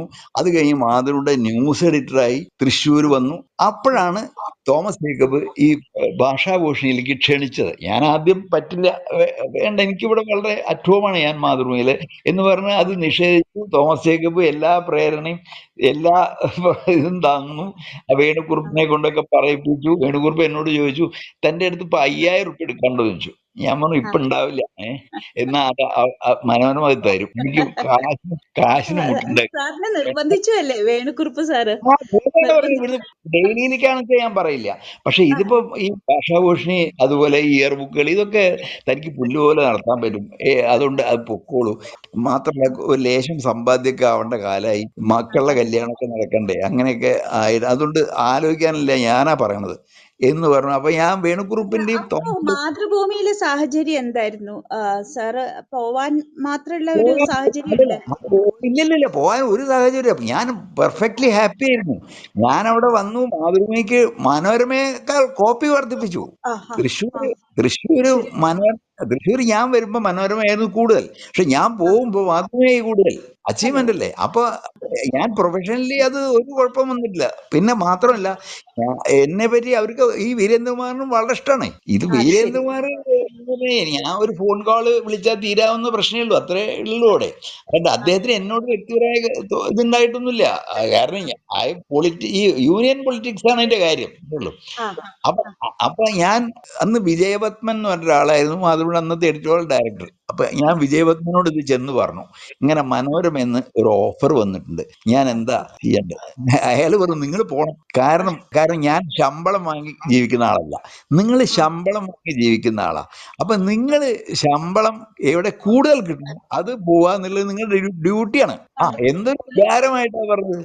അവരുടെ ഉടമസ്ഥതയിലാണ് കമ്പനി. അപ്പൊ അതെ അവരെന്നോട് പറയാണ്, വീരേന്ദ്രകുമാറിനെയും ചെന്ന് കണ്ടു പറഞ്ഞു. അദ്ദേഹം പറഞ്ഞു ഓക്കെ, കുഴപ്പമില്ല, അദ്ദേഹത്തിന്റെയും സമ്മതം വാങ്ങി. വിജയപത്മൻ എന്നോട് പറയാണ്, നിങ്ങൾ 15-ാം തീയതി വരെ ഇവിടെ ഉണ്ട്, നോട്ടീസ് ഒന്നും തരണമെന്ന് ഞാൻ പറയില്ല. ഒരു മാസത്തെ നോട്ടീസ് ഒന്നും KC നാരായണൻ തരേണ്ട കാര്യമില്ല. നിങ്ങൾ പക്ഷെ ആ 15-ാം തീയതി ഷിഫ്റ്റ് കഴിയുന്ന വരെയും നിങ്ങൾ ഇവിടെ ഉണ്ടായിരിക്കണം. എന്തൊരു ഉദാഹരണവും ഗ്രേറ്റ്നെസ്സും ആയിരുന്നു. ഇല്ല, ഒരു പിണക്കം ഉണ്ടായിരുന്നില്ല. അതൊക്കെ മാതൃഭൂമിയുടെ ഒരു വലിയ ഗ്രേറ്റ്നെസ് ആയിട്ട് തന്നെയാണ് എനിക്ക് തോന്നിയിട്ടുള്ളത്. അല്ലാണ്ട് അവരോട് പിണങ്ങിപ്പോവുക, ദേഷ്യപ്പെട്ട് പോവുക ഒന്നുമല്ല. ഇപ്പൊ PV ചന്ദ്രനോട് ചെന്ന് കണ്ടു പറഞ്ഞു, അവരും ഇതൊക്കെ സമ്മതിച്ചു, കൊള്ളാം, ഞാൻ പോയിക്കോളൂ. ഞാൻ ഭാര്യയോടും ചോദിച്ചു, ഭാര്യ പറഞ്ഞു ശരി കൊള്ളാം, നിങ്ങളിപ്പോ ആലോചിച്ച് ശമ്പളത്തിൽ, അതായത് എനിക്ക് 10,000 രൂപ ഒരു മാസം, അതിപ്പോ കോൺഫിഡൻഷ്യലാണ്, അധികം തരിക. അത് വലിയ തുകയല്ല, കൊല്ലം 1,00,000 രൂപ അധികം കിട്ടല്ലേ. അത് വലിയ വലിയ ഒരു അട്രാക്ഷൻ തന്നെയായിരുന്നു, ഓഫർ തന്നെയായിരുന്നു തീർച്ചയായിട്ടും. അതും ഒരു ആകർഷണം തന്നെയായിരുന്നു പറയാം. അന്ന് നമ്മളെ സ്ഥിതിയൊക്കെ വളരെ മോശമായിരുന്നു. 2 എസ്റ്റാബ്ലിഷ്മെന്റ് വേണം, തൃശ്ശൂർ എസ്റ്റാബ്ലിഷ്മെന്റ്, കോഴിക്കോട് വേറെ എസ്റ്റാബ്ലിഷ്മെന്റ്, ശ്രീകൃഷ്ണപുരത്ത് എന്റെ തറവാടിനെ നോക്കണം. ഈ 3 യൂണിറ്റുകൾ ഉണ്ട് എനിക്ക്. അപ്പൊ ഇതിനൊക്കെ ഒരുമിച്ച് കൊണ്ടു നടത്തുക എന്ന് പറയുമ്പോ പിന്നെ വീടിന്റെ ലോൺ അടയ്ക്കുക, അങ്ങനെയൊക്കെ കാര്യങ്ങളുണ്ട്. അപ്പൊ അതുകൊണ്ട് ഇത് ഒരു ഓഫർ നന്നായി. മാത്രമല്ല മകള് മറ്റേ കോയമ്പത്തൂർ ഡിഗ്രിക്ക് ചേർന്നു, അത് ഫീസ്, അങ്ങനെ പല ഹോസ്റ്റൽ ഫീസ് അങ്ങനെയൊക്കെ അല്ലേ. അപ്പൊ ചെലവുകൾ ഇങ്ങനെ വർദ്ധിച്ചു വരും. വേണുക്കുറുപ്പ് പറഞ്ഞതാ കാര്യം. കാരണം ഇത് നിങ്ങൾക്ക് ആവശ്യം വേണ്ടി വരും. എന്തായാലും ആ മനോരമ പോക്ക് എനിക്ക് വളരെ സന്തോഷമായി. മനോരമയിലും വളരെ സന്തോഷകരമായ കാലമായിരുന്നു. ഈ ഭാഷാഭൂഷണിയും അതുപോലെ ഈ 5 ഇയർ ബുക്കുകളും പിന്നീട് വന്ന് ഭാഷാഭൂഷണി മാത്രമല്ല മലയാള മനോരമയുടെ വാർഷിക പതിപ്പ്, ഇയർ ബുക്കുകൾ, അത് വളരെ വളരെ ഫെർട്ടൈൽ ആയിട്ടുള്ള നല്ല കാലമായിരുന്നു. എനിക്ക് മാനേജ്മെന്റിന്റെ വലിയ വാത്സല്യം എനിക്ക് അവിടുന്ന് കിട്ടി. അവരുടെ എനിക്ക് മാത്രമല്ല എന്റെ കുടുംബത്തിനൊക്കെ അത് കിട്ടിയിട്ടുണ്ട്. എന്റെ പൈസ എന്തായിട്ടും. അപ്പൊ എനിക്ക് ആ മാനേജ്മെന്റിനെ പറ്റിയിട്ട് യാതൊന്നും എതിരായിട്ട് പറയാല്ല, അനുകൂലമായിട്ടും ഗംഭീരമായിട്ടും മാത്രമേ പറയാറുള്ളൂ. അപ്പൊ ഇതിങ്ങനെ സമ്മപ്പ് ചെയ്യുകയാണെങ്കിൽ നമ്മുടെ എന്റെ ഈ ഒരു മിനിറ്റ് സർ, മാതൃഭൂമിയിൽ നിന്ന് മനോരമയിലേക്ക് പോണത് 95-ലല്ലേ? 98-ല് ഞാൻ തൃശ്ശൂർ ന്യൂസ് എഡിറ്റർ ആയിട്ട് ചാർജ് എടുക്കുക. അപ്പൊ അവിടുന്നാണ് തോമസ് ജേക്കബ് അവിടെ വന്നതും എന്നെ അങ്ങോട്ട് വിളിച്ചതും. 98-ല് ഞാൻ അന്ന് കേന്ദ്ര മന്ത്രിസഭ മാറുന്ന കാലാണ്. ആ മാർച്ചും EMS മരിക്കുക, അതൊക്കെ ആ കാലമാണ്. EMS മരിക്കുന്നത് മാർച്ച് 17-ാം തീയതിയൊക്കെയാണ്. അപ്പൊ അങ്ങനെ നോക്കുമ്പോ KP കേശവമേനോന്റെ, K ദാമോദര മേനോൻ, അതുപോലെ KM മാത്യു, ഇങ്ങനെ അന്നത്തെ വലിയ പ്രഗത്ഭരായിട്ട് ആളുകളുടെ മുഴുവൻ കീഴിൽ KM മാത്യുവിന്റെയും KP കേശവമേനോന്റെയും കീഴിൽ വർക്ക് ചെയ്ത ഒരേ ഒരാളെ ഉണ്ടാവുള്ളൂ എന്ന് ഞാൻ പറയാം. അപ്പൊ എന്റെ പത്രപ്രവർത്തന ജീവിതത്തിന് ഇങ്ങനെ വൈവിധ്യം, വലിയ സമ്പന്നത, അതൊക്കെ ഉണ്ടായി എന്നുള്ളതാണ് കിട്ടിയ വലിയ സൗഭാഗ്യങ്ങളിലൊന്ന്.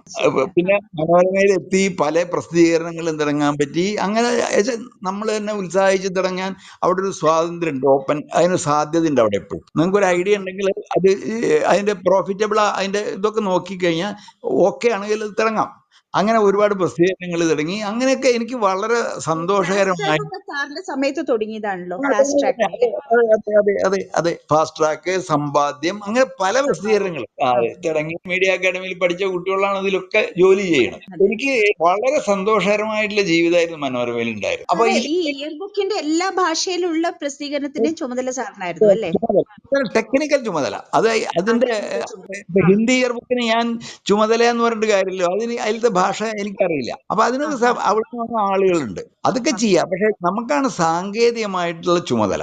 അങ്ങനെ വേണ്ടോ എഡിറ്റർ എന്ന് പറഞ്ഞിട്ട് എഡിറ്റിംഗ് ചാർജ് ചെയ്യുമ്പോൾ അതിന്റെ ഉള്ളടക്കത്തിന്റെ റെസ്പോൺസിബിലിറ്റി അത് മനോരമയുടെ സ്ട്രക്ചർ അങ്ങനെയാ. അവർക്ക് ഓരോ പ്രസിദ്ധീകരണത്തിനും ഒരു എഡിറ്ററിംഗ് ചാർജ് ഉണ്ടാവും. അയാളാണ് അതിന്റെ കണ്ടന്റും ഇതൊക്കെ നിശ്ചയിക്കുന്നത്. അല്ലാണ്ട് മാനേജ്മെന്റ് അതൊന്നും നോക്കാൻ പറ്റില്ലല്ലോ. അപ്പൊ അങ്ങനെ ഒരു ഇതാണ്. പിന്നെ അവിടെ ഇരിക്കുമ്പോഴാണ്, മനോരമയിൽ ഇരിക്കുമ്പോഴാണ് ഈ IIM ഇല്ലേ അഹമ്മദാബാദിലെ, അവിടെ എനിക്ക് ഇതേപോലെ ഒരു കോഴ്സിന് പോകാൻ പറ്റി. അങ്ങനെ അതൊക്കെ എനിക്ക് വലിയ വലിയ പുതിയ പുതിയ കാഴ്ചകളും പോയത് IIM-ല് അഹമ്മദാബാദില് 2-3 ആഴ്ചയുടെ ഒരു ക്രാഷ് കോഴ്സ് ഉണ്ട്. ഭയങ്കര അവർ പഠിപ്പിക്കുന്നതിന്റെ ഒരു ചെറിയ മിനിയേച്ചർ എഡിഷൻ ആണ്. ഭയങ്കര ഒരു ബുദ്ധിമുട്ടിക്കുന്ന ഒരു ടഫ് കോഴ്സാണത്. വിഷയം എന്ത്? ജേർണലിസം റിലേറ്റഡ് തന്നെയായിരുന്നു. Marketing, business and marketing. അതാ പറഞ്ഞത്, നമ്മള് പഠിക്കാത്തതും അറിയാത്തതായ വിഷയങ്ങളാണ് പഠിപ്പിക്കുന്നത്. അപ്പൊ അതുകൊണ്ട് എന്താ വെച്ചാൽ ഇതിനെ പറ്റിയിട്ടുള്ള ഓവറോൾ ഔട്ട്ലുക്ക് നമുക്ക് വ്യത്യാസമാവും. മാർക്കറ്റിംഗ് അപ്പൊ ഇതിൽ പത്രസ്ഥാപനത്തില് എന്തെല്ലാം കാര്യങ്ങളുണ്ടോ ഇതിനെ പറ്റിയൊക്കെ നമുക്ക് ഭയങ്കര ധാരണയുണ്ടാവും. അതൊക്കെ എനിക്ക് കിട്ടി എന്നുള്ളത് എനിക്ക് വലിയ അനുഗ്രഹമായിട്ട്. ഇപ്പൊ ഇതിന്റെ പാരലായിട്ടാണ് ഞാൻ ഈ സാഹിത്യരചന എന്ന് പറഞ്ഞ പ്രസ്ഥാനം കൊണ്ടു നടന്നത്. അത് ആദ്യത്തെ 2002-ലാണ് ഈ ബലിയബാലിന്റെ പാഠങ്ങൾ കഴിഞ്ഞിട്ട് മലയാളിയുടെ രാത്രികൾ എന്നിട്ട് ബുക്ക് ഇറക്കി. അതില് 2002 ഇറക്കി. 2003 അതിന് സാഹിത്യ അക്കാദമി അവാർഡ് കിട്ടി. അതൊക്കെ എനിക്ക് വലിയ വലിയ അംഗീകാരമായി. പിന്നെ മനോരമയിൽ അല്ല ഭാഷാഭൂഷണിയിൽ അങ്ങനെ എഴുത്തൊന്നും ഉണ്ടായില്ല. പിന്നെ 2019 പിരിഞ്ഞപ്പോഴാണ് ഈ മഹാഭാരത പുസ്തകം ഞാൻ എഴുതി പ്രസിദ്ധീകരിച്ചു. കറുത്ത ചെട്ടിച്ചികളൊക്കെ എഴുതിയിരിക്കുന്നത് ഈ കാലഘട്ടത്തിൽ 2002 ആ പുസ്തകങ്ങൾ അതൊക്കെ മലയാളിയുടെ രാത്രികളിലുള്ള ലേഖനങ്ങളാണ്. അപ്പൊ ഇങ്ങനെ പുസ്തകങ്ങൾ മഹാഭാരതം എഴുതി അത് സക്സസ് ആയി. അതെനിക്ക് വലിയ സന്തോഷമുണ്ട്. അതായത് അതിന് എഴുതാനുള്ള കാരണം എന്താന്ന് വെച്ച് കഴിഞ്ഞാൽ, ഒരിക്കൽ VK-ന്റെ വീട്ടിൽ ഞാൻ പോയി. അപ്പൊ അദ്ദേഹം പറഞ്ഞു, നാരായൺ മഹാഭാരതം വായിച്ചിട്ടുണ്ടോ എന്ന് ചോദിച്ചു. ഞാൻ പറഞ്ഞു വായിച്ചിട്ടില്ല. അപ്പൊ VK-ൻ പറഞ്ഞു വായിക്കണം. എന്നിട്ട് അതിൽ ശ്ലോകം ചൊല്ലി. അപ്പൊ അങ്ങനെ കിടന്നു. എന്നിട്ട് ഞാൻ കണ്ണൂരായിരിക്കുമ്പോൾ കണ്ണൂർ ഡിസ്ട്രിക്ട് ലൈബ്രറിയിൽ നമുക്ക് 3 മണിക്കല്ലേ ഷിഫ്റ്റ്, അവിടെ യൂണിറ്റ് തുടങ്ങിയ ദിവസമാണ്. അപ്പൊ അവിടെ 3 മാസം ഉണ്ടായിരുന്നു. എന്നിട്ടാണ് ഞാൻ കോഴിക്കോട്ട് മാരാന്തോപ്പിലേക്ക് വന്നത്. അങ്ങനെ ഇരിക്കുമ്പോൾ രാവിലെ എന്താ ചെയ്യുക, രാവിലെ പേപ്പറൊക്കെ വായിച്ചു കഴിഞ്ഞാൽ ഞാൻ ആ കണ്ണൂർ ഡിസ്ട്രിക്ട് ലൈബ്രറിയിൽ പോയി ഇരിക്കും. അപ്പൊ അവിടെ ഇരിക്കണ 2 ചുവന്ന തടിച്ച ബൈൻഡ് ചെയ്തിട്ടുള്ള ചുവന്ന വോള്യം. അപ്പൊ അത് നോക്കിയപ്പോ മഹാഭാരത. അപ്പൊ ഞാൻ വെറുതെ വായിച്ചു നോക്കി, അത് നല്ല രസമുണ്ടല്ലോ എന്ന് നോക്കി. അങ്ങനെ ആ 2 വോള്യം 3 മാസം കൊണ്ട് വായിച്ചത് കട്ടിച്ചൊന്ന് ഓടിച്ചു, ഒരു വോള്യം. അപ്പൊ അത് കഴിഞ്ഞു. പിന്നെ അത് ഉണ്ടായതുമില്ല. പിന്നെ ഇവിടെ വന്നു 2003-2004 ഈ ഭാഷാഭൂഷണിയിൽ ഡോക്ടർ KM വേണുഗോപാൽ എന്ന് പറഞ്ഞ ഒരാളുണ്ട്. അയാൾ വളരെ ബ്രില്യൻ്റ് ആയ, വളരെ അറിവുള്ള, വളരെ സൂക്ഷ്മബുദ്ധിയായ ഒരാളാണ്. അപ്പൊ അയാളുടെ വീട്ടിൽ പോയപ്പോ ഈ 6 വോള്യം അവിടെ ഇരിക്കണം. അപ്പൊ ഞാൻ വേണു അതൊന്ന് കടഞ്ഞു വെച്ചു. വേണു ആ മഹാഭാരത സെറ്റ് എനിക്കൊന്ന് തരുമോ? അപ്പൊ അയാൾ കൊണ്ടേക്കോളൂ, ഇപ്പൊ വായിക്കണമെന്നില്ല, കൊണ്ടേക്കോളൂ എന്ന് പറഞ്ഞു. ഞാൻ അതിരുന്നിട്ട് വെറുതെ വായിച്ചു നോക്കി. അങ്ങനെ വളരെ ഏതാനും പേജുകളോ വരികളോ ഒക്കെ ഒരു ദിവസം വായിക്കാൻ പറ്റുള്ളൂ. അങ്ങനെ 2010 അപ്പൊ 2010 ഞാനും ഷീലയും കൂടിയിട്ട് 2ാമത്തെ തവണ അമേരിക്കയിൽ പോയി. പ്രിയതര 2ാമത്തെ പ്രസവമാണ്. പ്രിയതര ഭർത്താവ് ദീപു എന്ന് പറഞ്ഞാൽ അയാൾ ഭയങ്കര വായനക്കാരനാണ്. അവിടെ ഒരു ബുക്ക് ഇരിക്കുന്നുണ്ട്, ഈ ഹിന്ദു എൻ ആൾട്ടർനേറ്റീവ് ഹിസ്റ്ററി, ഹിന്ദുക്കൾക്ക് ഒരു ബദൽ ചരിത്രം എന്നാണ്. അത് അവിടെ ഷിക്കാഗോ യൂണിവേഴ്സിറ്റിയിലെ പ്രൊഫസറായിട്ടുള്ള വെൻഡി ഡോണിഗർ എന്ന് പറഞ്ഞ സ്ത്രീ എഴുതിയതാണ്. അപ്പൊ ഞാനത് ഇങ്ങനെ വായിച്ച് മറച്ചു നോക്കിയപ്പോ അതിലൊരു ചാപ്റ്റർ മഹാഭാരതത്തിനെ പറ്റിയിട്ടുണ്ട്. അപ്പൊ ആ മഹാഭാരതത്തിലെ പറ്റിയിട്ട് അതിൽ ഒരു വരി എനിക്ക് വല്ലാതെ ആകർഷിച്ചു എന്നെ. അതായത് മഹാഭാരതത്തിൽ യുദ്ധത്തിന് ശേഷമുള്ള യുധിഷ്ഠിരനുണ്ടല്ലോ, ധർമ്മപുത്ര, അയാൾ വളരെ വിഷാദവാനായി. ഈ മക്കള് സഹോദരന്മാരും ഒക്കെ മരിച്ചു. അല്ല, സഹോദരന്മാരല്ല, ഒരു സഹോദരനെ കൊന്നു കർണൻ.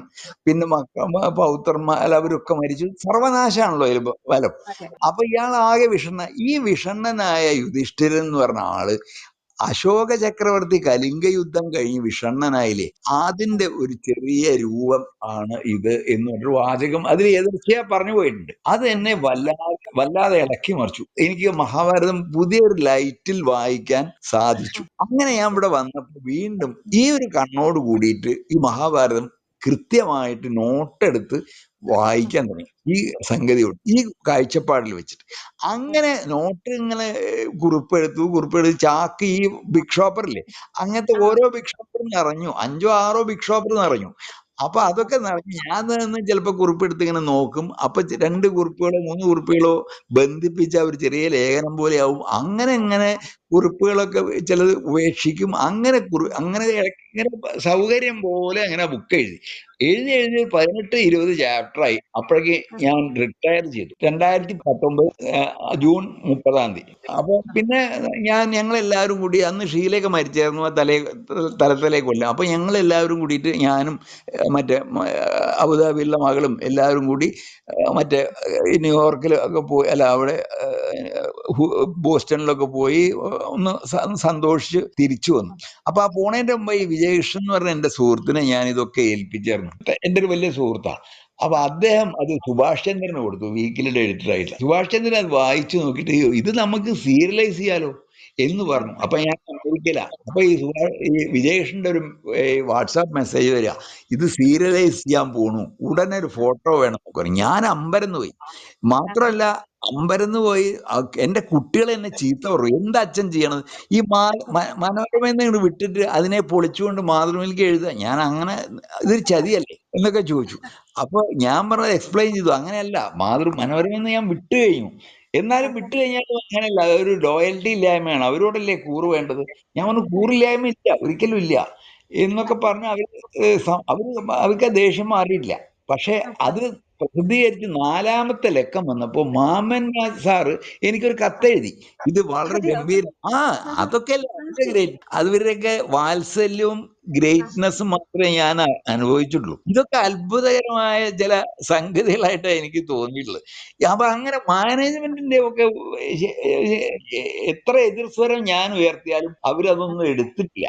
മാത്രമല്ല അതിന്റെയൊക്കെ ഒരു പിൻബലം എനിക്ക് ഉടനീളം ഉണ്ടായിരിക്കും ചെയ്തിരുന്നു. 23 വർഷം മാതൃഭൂമിയിൽ, 21 വർഷം മനോരമയിൽ, അങ്ങനെ മൊത്തം 44 വർഷം. അതിന്റെ ഇടയിലാണ് ഈ പുസ്തകങ്ങൾ വരുന്നു, വലിയ ബാലിന്റെ നാടകങ്ങൾ ആദ്യം വരുന്നു, പിന്നെ മഹാഭാരതം വരുന്നു, പിന്നെ വേറെ ചില ലേഖനങ്ങളുടെ സമാഹാരം. ഇപ്പതാ അവിടെ പിന്നെ അടുത്ത അത്ഭുതം.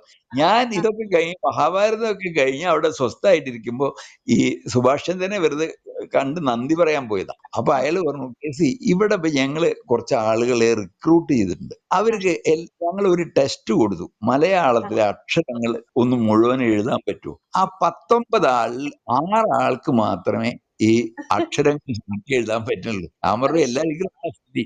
എന്നാൽ അവർ ബേസിക് ആയിട്ട് ഈ വാക്കുകളെ പറ്റിയും ഭാഷയെ പറ്റിയൊക്കെ ഒരു ലൈറ്റായിട്ട് എഴുതുന്ന ഒരു കോളം മാതൃഭൂമിയിൽ തിടങ്ങാൻ പറ്റുമെന്ന് ചോദിച്ചു. ഞാൻ പറഞ്ഞു എനിക്ക് ആത്മവിശ്വാസം ഇല്ല, നോക്കി ഞാൻ 1-2 സാമ്പിൾ അയച്ചുതരാം, അത് പറ്റുകയാണെങ്കിൽ കൊടുത്തോളൂ എന്ന് പറഞ്ഞു. എന്നിട്ട് ഞാൻ ആദ്യത്തെ സാമ്പിൾ അയച്ചു തന്നു. പുള്ളി പറഞ്ഞു അത് ഓക്കെയാ, ഇത് മതി, ഇങ്ങനെ എഴുതിയാൽ മതി. എന്നിട്ട് അത് വളരെ ഹിറ്റായി. ടൈറ്റിൽ ഇട്ടതാരാ? അവരിട്ടതാ, ഞാനല്ല ഇട്ടത്. അപ്പൊ അക്ഷരം പ്രതി നല്ല രസമുള്ള ടൈറ്റിലല്ലേ അത്. അപ്പൊ അങ്ങനെ അത് ആദ്യം അത് ഇട്ടത് മേതിൽ രാധാകൃഷ്ണനാണ് എന്ന് പറയണു, അതെനിക്കറിയാം, ഞാൻ കണ്ടിട്ടില്ല. അപ്പൊ എന്തായാലും നല്ല ടൈറ്റിലായി. അപ്പൊ അതും നല്ല ക്ലിക്ക് ചെയ്തു. എന്ന് മാത്രമല്ല പലരും അത് ഞാൻ ബാക്കിൽ നിന്നാ വായിക്കാൻ തുടങ്ങണമെന്നൊക്കെ എന്നോട് പ്രശംസിക്കുകയൊക്കെ ചെയ്ത്. ഇപ്പൊ ധാരാളം ആളുകൾ എവിടെ ചെന്ന് കഴിഞ്ഞാലും അക്ഷരം പ്രതിയുടെ ആളല്ലേ എന്ന് വിചാരിച്ച് എന്നെ പരിചയപ്പെടാനെന്ന് പറയുന്നുണ്ട് ധാരാളം ആളുകൾ. അപ്പൊ വാട്സാപ്പിലൊക്കെ ഈ വാക്കുകളുടെ സംശയം ആകെത്തുക എന്നാണോ വേണ്ടത്, ഇങ്ങനെയൊക്കെയുള്ള സംശയങ്ങൾ ചോദിക്കാൻ തുടങ്ങി. എല്ലാ ദിവസവും വാട്സാപ്പിൽ ഒരു ചോദ്യം ഉണ്ടാവും ഇതിലേക്ക് എഴുതാനായിട്ട്. അപ്പൊ ഇങ്ങനെ ഒരു തരത്തിലുള്ള ഒരു അംഗീകാരം വായനക്കാരുടെ ഭാഗത്തു നിന്നും അതുപോലെ നമ്മൾ ജോലി ചെയ്ത സ്ഥാപനങ്ങളുടെ ഭാഗത്തു നിന്നും ഒക്കെ കിട്ടി. എനിക്ക് വളരെ സംതൃപ്തി തുടങ്ങിയ ഒരു പ്രൊഫഷനാണ്. ഞാൻ 1980 ഈ PSCക്ക് ഫസ്റ്റ് റാങ്ക് കിട്ടിയിട്ടുണ്ടായിരുന്നു, മലയാളം ലെക്ചറുടെ പ്രശ്നം. അപ്പൊ എൻ്റെ ഒപ്പം MN കാരശ്ശേരിയും ഇതിന് മുമ്പ് PSCക്ക് ഫസ്റ്റ് റാങ്ക് കിട്ടി, അയാള് ലെക്ചറായിട്ട് പോയി. അപ്പൊ ഞാൻ ലെക്ചർ ആവണോ വേണ്ടേ എന്നുള്ള സന്ദിഗ്ധതയിൽ നിൽക്കുമ്പോൾ ഷീലയാണ് ഷീല ആ പരീക്ഷ എഴുതിയായിരുന്നു. പക്ഷെ ഈ ഗർഭിണിയാവുകൊണ്ട് ഒട്ടും ശോഭിക്കാൻ പറ്റിയില്ല ആ പരീക്ഷയിൽ. അപ്പൊ അതിന്റെ വിഷമം ഉണ്ടായിരുന്നു. പിന്നെ ഞാൻ നല്ല ലെക്ചറർ ആവില്ല എന്നാണ് ഷീലയുടെ ഒരു ഉറച്ച അഭിപ്രായം. അപ്പൊ അതൊക്കെ കൂടി നല്ല കൂടി അധ്യാപകനായിരുന്നു അക്കാഡമിയിലെ.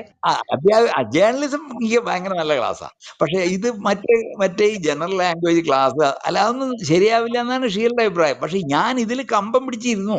എനിക്ക് ഇപ്പോഴും എനിക്കൊരു ഒരു ജോലി പത്രാഫീസിൽ കിട്ടിയ ആ പണി ചെയ്യാൻ തന്നെ ഇഷ്ടം. മതിയായിട്ടില്ല 44 കൊല്ലം ജോലി ചെയ്തിട്ട് സാറിന് മതിയായിട്ടില്ല. പണി ചെയ്ത് മതി വന്നിട്ടില്ല, മടി വന്നിട്ടില്ല, രണ്ടില്ല. മടിയും മതിയും വന്നിട്ടില്ല. അതൊക്കെ നല്ല ജീവിതത്തിന്റെ ഒരു സന്തോഷങ്ങളല്ലേ. അത് ഈ തോമസ് ജേക്കബ് സാറിനെയാണ് അത് കണ്ടുപിടിക്കേണ്ടത്. അദ്ദേഹം ഇപ്പോഴും രാവിലെ കുളിച്ച് പോയി കഴിഞ്ഞാൽ പഴയ പത്രാധിപര അതേ റുട്ടീൻ ജോലി ചെയ്യണു. ഇപ്പൊ ഓഫീസിലല്ല ഇരിക്കണ, വീട്ടിലാണെന്ന് മാത്രമേ ഉള്ളൂ. അപ്പൊ അങ്ങനെ എപ്പോഴും മീറ്റ് ചെയ്യാറുണ്ട്. അപ്പൊ ഇങ്ങനെയാണ് ഇപ്പൊ എന്റെ ജീവിതകഥയും പ്രവർത്തനം. ഇത് ചെന്നൈയില് എക്സ്പീരിയൻസ് പറഞ്ഞില്ല, കൽക്കത്ത പറഞ്ഞല്ലോ. ചെന്നൈയിൽ ഉണ്ടായ ഒരു പ്രധാന സംഭവമാണ് ആ 90 മുതൽക്ക് 93 വരെയാണ് ഞാൻ ചെന്നൈയിൽ ഉണ്ടായത്. 91 രാജീവ് ഗാന്ധി സ്ഫോടനത്തിൽ മരിക്കുന്നത്. അപ്പൊ ഞാനും അതിൽ ഇപ്പൊ ചെന്ന് പെടേണ്ട ഒരാളായിരുന്നു. അപ്പൊ രാത്രി 11 മണിക്കാണ് സംഭവം. അപ്പൊ അവിടുന്ന് ടൗണിൽ നിന്ന് മദ്രാസ് സിറ്റിയിൽ നിന്ന് കാഞ്ചീപുരം എന്ന് പറഞ്ഞ സ്ഥലത്താണ് ഈ രാജീവ് ഗാന്ധിയുടെ യോഗം. മാതൃഭൂമിക്ക് വിളിച്ചു വെച്ചു. അപ്പൊ പറഞ്ഞു, ഞങ്ങൾ ഏജൻസി ന്യൂസ് എടുത്തോളാം, കാരണം താൻ അവിടെ പോയിട്ട് അവിടുന്ന് ഇതൊക്കെ അയക്കുമ്പോഴേക്കൊക്കെ വളരെ വൈകും. അപ്പൊ ഞാൻ ബന്ധുവിന്റെ ഇതുണ്ട് മധുരയില്, അവിടേക്ക് പോകാനായിട്ട് ടിക്കറ്റൊക്കെ ബുക്ക് ചെയ്തു. ഞാൻ കയറി കിടക്കുകയും ചെയ്തു. മധുരയിൽ ചെന്ന് ഇറങ്ങിയപ്പോഴാണ് ഒരു കടയും തുറന്നില്ല, നിശ്ചലം. അപ്പോഴാണ് അറിയണത് എന്ത്, ഈ രാജീവ് ഗാന്ധി ഇങ്ങനെ മരിച്ചെന്നും. തമിഴ്നാട് സംസ്ഥാനം മുഴുവൻ നിശ്ചലമായിട്ട് ഒരു കുടിക്കാൻ വെള്ളം പോലും കിട്ടില്ല. അവസാനം ഞാൻ എൻ്റെ ബന്ധുക്കളുടെ അവിടെ ഒരു വ്യവസായം നടത്തുകയാണ് അവരുടെ വീട്ടിൽ പോയി അവിടെ താമസിച്ചു. പിന്നെ 2 ദിവസം അവിടെ തന്നെ ഇന്റലിജൻസ് ഓഫീസർ വൃത്തങ്ങൾ എൻ്റെ ഫ്രണ്ട്സ് ആയിരുന്നു. അപ്പോഴാണ് ഈ IB ഒക്കെ എങ്ങനെയാണ് വർക്ക് ചെയ്യുന്നത് എന്നൊക്കെ കെട്ടിച്ച് മനസ്സിലായി. ഒരു ഉപകരണങ്ങളോ ഒന്നുമില്ല എന്ന് അപ്പോഴെനിക്ക് മനസ്സിലായി. ഒരു സർവൈലൻസിനുള്ള ശേഷിയില്ല. അതിനൊക്കെ വലിയ പണം, ഭയങ്കര ഫണ്ട് ഉണ്ടെങ്കിൽ ഈ ചാരവൃത്തിയൊക്കെ നടത്താൻ പറ്റുള്ളൂ. പത്ര റിപ്പോർട്ടുകളും ഒക്കെ വെച്ചിട്ടുള്ള അവര് സാധാരണ കോമൺ നോളേജ് അല്ലാതെ ഒരു സ്പെഷ്യലൈസ്ഡ് നോളേജ് ഒന്നും IBക്ക് ഇവിടെ നിന്നും കിട്ടുന്ന എനിക്ക് തോന്നിയില്ല. കാരണം ഈ IBക്കാര് അതിലത്തെ DYSP എന്റെ ഫ്രണ്ടായിരുന്നു. അവർക്ക് ഇൻഫർമേഷൻ തരുന്ന ആൾക്ക് കൊടുക്കാനായിട്ട് 50 റുപ്യ ഒരു ദിവസം അനുവദിക്കും. അപ്പൊ അതൊക്കെ പുള്ളി വെള്ളം കുടിച്ച് ആവും. അങ്ങനെ അവിടെ പക്ഷെ വേറൊരു സന്തോഷം ഉണ്ടായിരുന്നത്, ആ കാലത്ത് അവിടെ ഏഷ്യാനെറ്റിന്റെ അണിയറ പ്രവർത്തനങ്ങൾ നടക്കുക. അപ്പൊ അതില് സ്ക്രിപ്റ്റുകളൊക്കെ എഴുതാനായിട്ട് സക്കറിയ, അത് കഴിഞ്ഞിട്ട് പുനത്തിൽ കുഞ്ഞബ്ദുള്ള, ഇവരൊക്കെ അവിടെ താമസിക്കാൻ പറ്റും. അതുപോലെ ചിന്തരവി, ഇങ്ങനെ ഏതെങ്കിലും ഗസ്റ്റുകൾ അവിടെ സ്ഥിരമായിട്ടുണ്ടാവും. അപ്പൊ അവരൊക്കെ ആയിട്ടുള്ള വൈകുന്നേരത്തെ സമ്പർക്കങ്ങള്. പിന്നെ ഈ പ്രേം നസീറിന്റെ അനുജനൊരു പ്രേം നവാസ് ഉണ്ട്, അദ്ദേഹത്തിന്റെ ഒരു കടയുണ്ട് അവിടെ. ഞാൻ ജെമിനിയിലാ താമസിച്ചിരുന്നത്. Gemini studio. ആ സ്റ്റുഡിയോ ഒന്നും ഇല്ല, അത് മാറ്റിയിട്ട് അവിടെ അപ്പാർട്ട്മെന്റ്സ് ആണ്. ആ അപ്പാർട്ട്മെന്റിൽ ഒരാളുടെ ഫ്ലാറ്റിലാണ് മാധുവിന്റെ ഓഫീസും അതിൽ കറസ്പോണ്ടിന് താമസിക്കാനുള്ള സ്ഥലവും. അവിടെയാണ് ഞാൻ താമസിച്ചിരുന്നത്. അപ്പൊ പാഴ്സൺ അപ്പാർട്ട്മെന്റ്സ് എന്ന് പറയുന്നത് ഒരു ഫ്ലാറ്റാണ്, ഇപ്പോഴും ഉണ്ട്. അത് ഓഫീസ് നഗരഹൃദയത്തിലാണ്. ഭക്ഷണം വെക്കാൻ അവിടെ ലക്ഷ്മി അമ്മ എന്നൊരാളെ ഞാൻ ഏർപ്പാടാക്കി.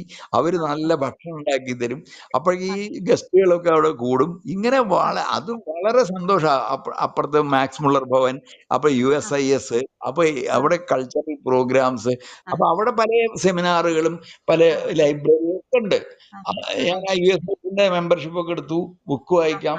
പിന്നെ അത്ര കഠിനമായ ജോലിയൊന്നുമില്ല മദ്രാസില്. നമുക്കൊരു റൈറ്റപ്പ് അങ്ങനെ മറ്റേ എന്താ പറയണ്ടേ, ജയലളിത ഉയർന്നു വരവ്, ഇതൊക്കെ ഞാൻ കണ്ടു. ഡിസംബറായ ഈ പാട്ട് കച്ചേരികള്, അങ്ങനെ വളരെ സമ്പന്നമായിട്ട് വേറൊരു കാലമായിരുന്നു. അപ്പൊ ഏത് ദിക്കിൽ ചെന്ന് കഴിഞ്ഞാലും അവിടെ ആളുകൾക്ക് ഇത് കൊള്ളാമല്ലോ എന്ന് തോന്നിപ്പിക്കുന്ന രീതിയിലാണ് ഞാൻ ജീവിച്ചതെന്ന് പറയാം. കൽക്കട്ടയിലും അവിടെ വന്ന് കണ്ടപ്പോ ആളുകൾക്കൊക്കെ വലിയ ഇഷ്ടമായി. ഇവിടെ ജോലി കിട്ടിയാൽ മതി, ഞങ്ങൾ വരാം എന്ന് പറഞ്ഞിട്ട്. അതുപോലെ പിന്നെ ഈ മാക്സ് മുള്ളർ ഭവനിലൊക്കെ ഇഷ്ടംപോലെ ഈ ജർമ്മൻ ഫിലിമുകളുടെ ഷോ ഉണ്ടാവും. അതിലൊക്കെ എനിക്ക് നല്ല കമ്പനി ഉണ്ടായിരുന്നു. പിന്നെ ഇന്ത്യ ടുഡേ അവിടെ നിന്നാണ് തുടങ്ങിയായിരുന്നു. അപ്പൊ അതില് ആളുകളൊക്കെ നമ്മളെ സുഹൃത്തുക്കളാണ്. അങ്ങനെ ഏറ്റവും നല്ല മികച്ച കാലമായിരുന്നു മദ്രാസ്. 3 കൊല്ലം. അപ്പോഴാണ് അവിടുന്ന് കണ്ണൂർക്ക് യൂണിറ്റ് തുടങ്ങിയപ്പോ കണ്ണൂർക്ക് മാറിയതും. പിന്നെ അവിടുന്ന് ഈ മഹാഭാരതത്തിന്റെ ഇത് വാങ്ങി. അപ്പൊ ആ സമയത്ത് അത് പിന്നെ വീണ്ടും കോഴിക്കോട്ട് എത്തി, കോഴിക്കോട് നിന്ന് തൃശ്ശൂർക്ക് എത്തി, തൃശ്ശൂർ എത്തിയപ്പോഴേക്കും മാതൃഭൂമിയുടെ എന്റെ ജീവിതം മാറി. ഭാഷാ അതെ. അതെ. അപ്പൊ അങ്ങനെ വലിയ സൈക്കിളാണ് കേട്ടോ അത്. അതെ. സാർ മാതൃഭൂമി എന്നല്ലേ ഈ എഴുത്തുകാരുടെ ദേശപ്പെരുമയൊക്കെ എഴുതി അല്ലല്ല, തുടങ്ങിയത്? അത് മാതൃഭൂമിയിലേക്ക് ഭാഷാഭൂഷണിയില്ല. 64 ഭാഷാഭൂഷണിയിലാണ് തിരഞ്ഞത്. ഞാനത് തിരഞ്ഞത് എന്റെ ദേശം എന്ന് പറഞ്ഞ എഴുത്തുകാരന്റെ ദേശം എന്ന് പറഞ്ഞ 64 എഴുത്തുകാര് അവരുടെ മറ്റേ നാടുകളെ പറ്റിയും അനുഭവങ്ങളും ഒക്കെ പറ്റി എഴുതി. എല്ലാവരും എഴുതുന്നുണ്ട്, എല്ലാ എഴുത്തുകാരും എഴുതുന്നുണ്ട്. അപ്പൊ അത് നാടിനെ പറ്റിയിട്ട് എങ്ങനെ ആ നാട് എന്റെ എഴുത്തിനെ രൂപവൽക്കരിച്ചു, അതാണ് വിഷയം. ഇങ്ങനെ പിന്തിരിഞ്ഞ് നോക്കുമ്പോഴേ നമ്മൾ ഇടയ്ക്ക് നോക്കുമല്ലോ, അപ്പൊ ചിലപ്പോ തോന്നും ഈ ഞാൻ ഫാമിലിക്കൊന്നും വേണ്ടത്ര ശ്രദ്ധ കൊടുത്തിട്ടില്ല എന്ന് തോന്നും. പക്ഷെ എന്നാൽ പോലും ദൗർഭാഗ്യങ്ങളൊന്നുമില്ല ഉണ്ടായിട്ടില്ല. ഈ ഭാര്യയുടെ മരണം ഒഴിച്ചു കഴിഞ്ഞാൽ സാറിന്റെ വൈഫ് ഫാമിലി ടേക്ക് കെയർ ചെയ്യുന്ന ഒരാളും കൂടി ആയിരുന്നല്ലോ, എല്ലാ കാര്യങ്ങളും അവര് തന്നെ ശ്രദ്ധിച്ച് ചെയ്യുമായിരുന്നു. വളരെ എഫിഷ്യന്റും വളരെ കാര്യപ്രാപ്തിയുള്ള ആളും ഒക്കെ ആയതുകൊണ്ടും അവിടെ ഒറ്റയ്ക്ക് നിൽക്കാൻ ഒരു വിഷമവും ഇല്ലാത്ത ആളും ആയതുകൊണ്ടാണ് രക്ഷപ്പെട്ടത്.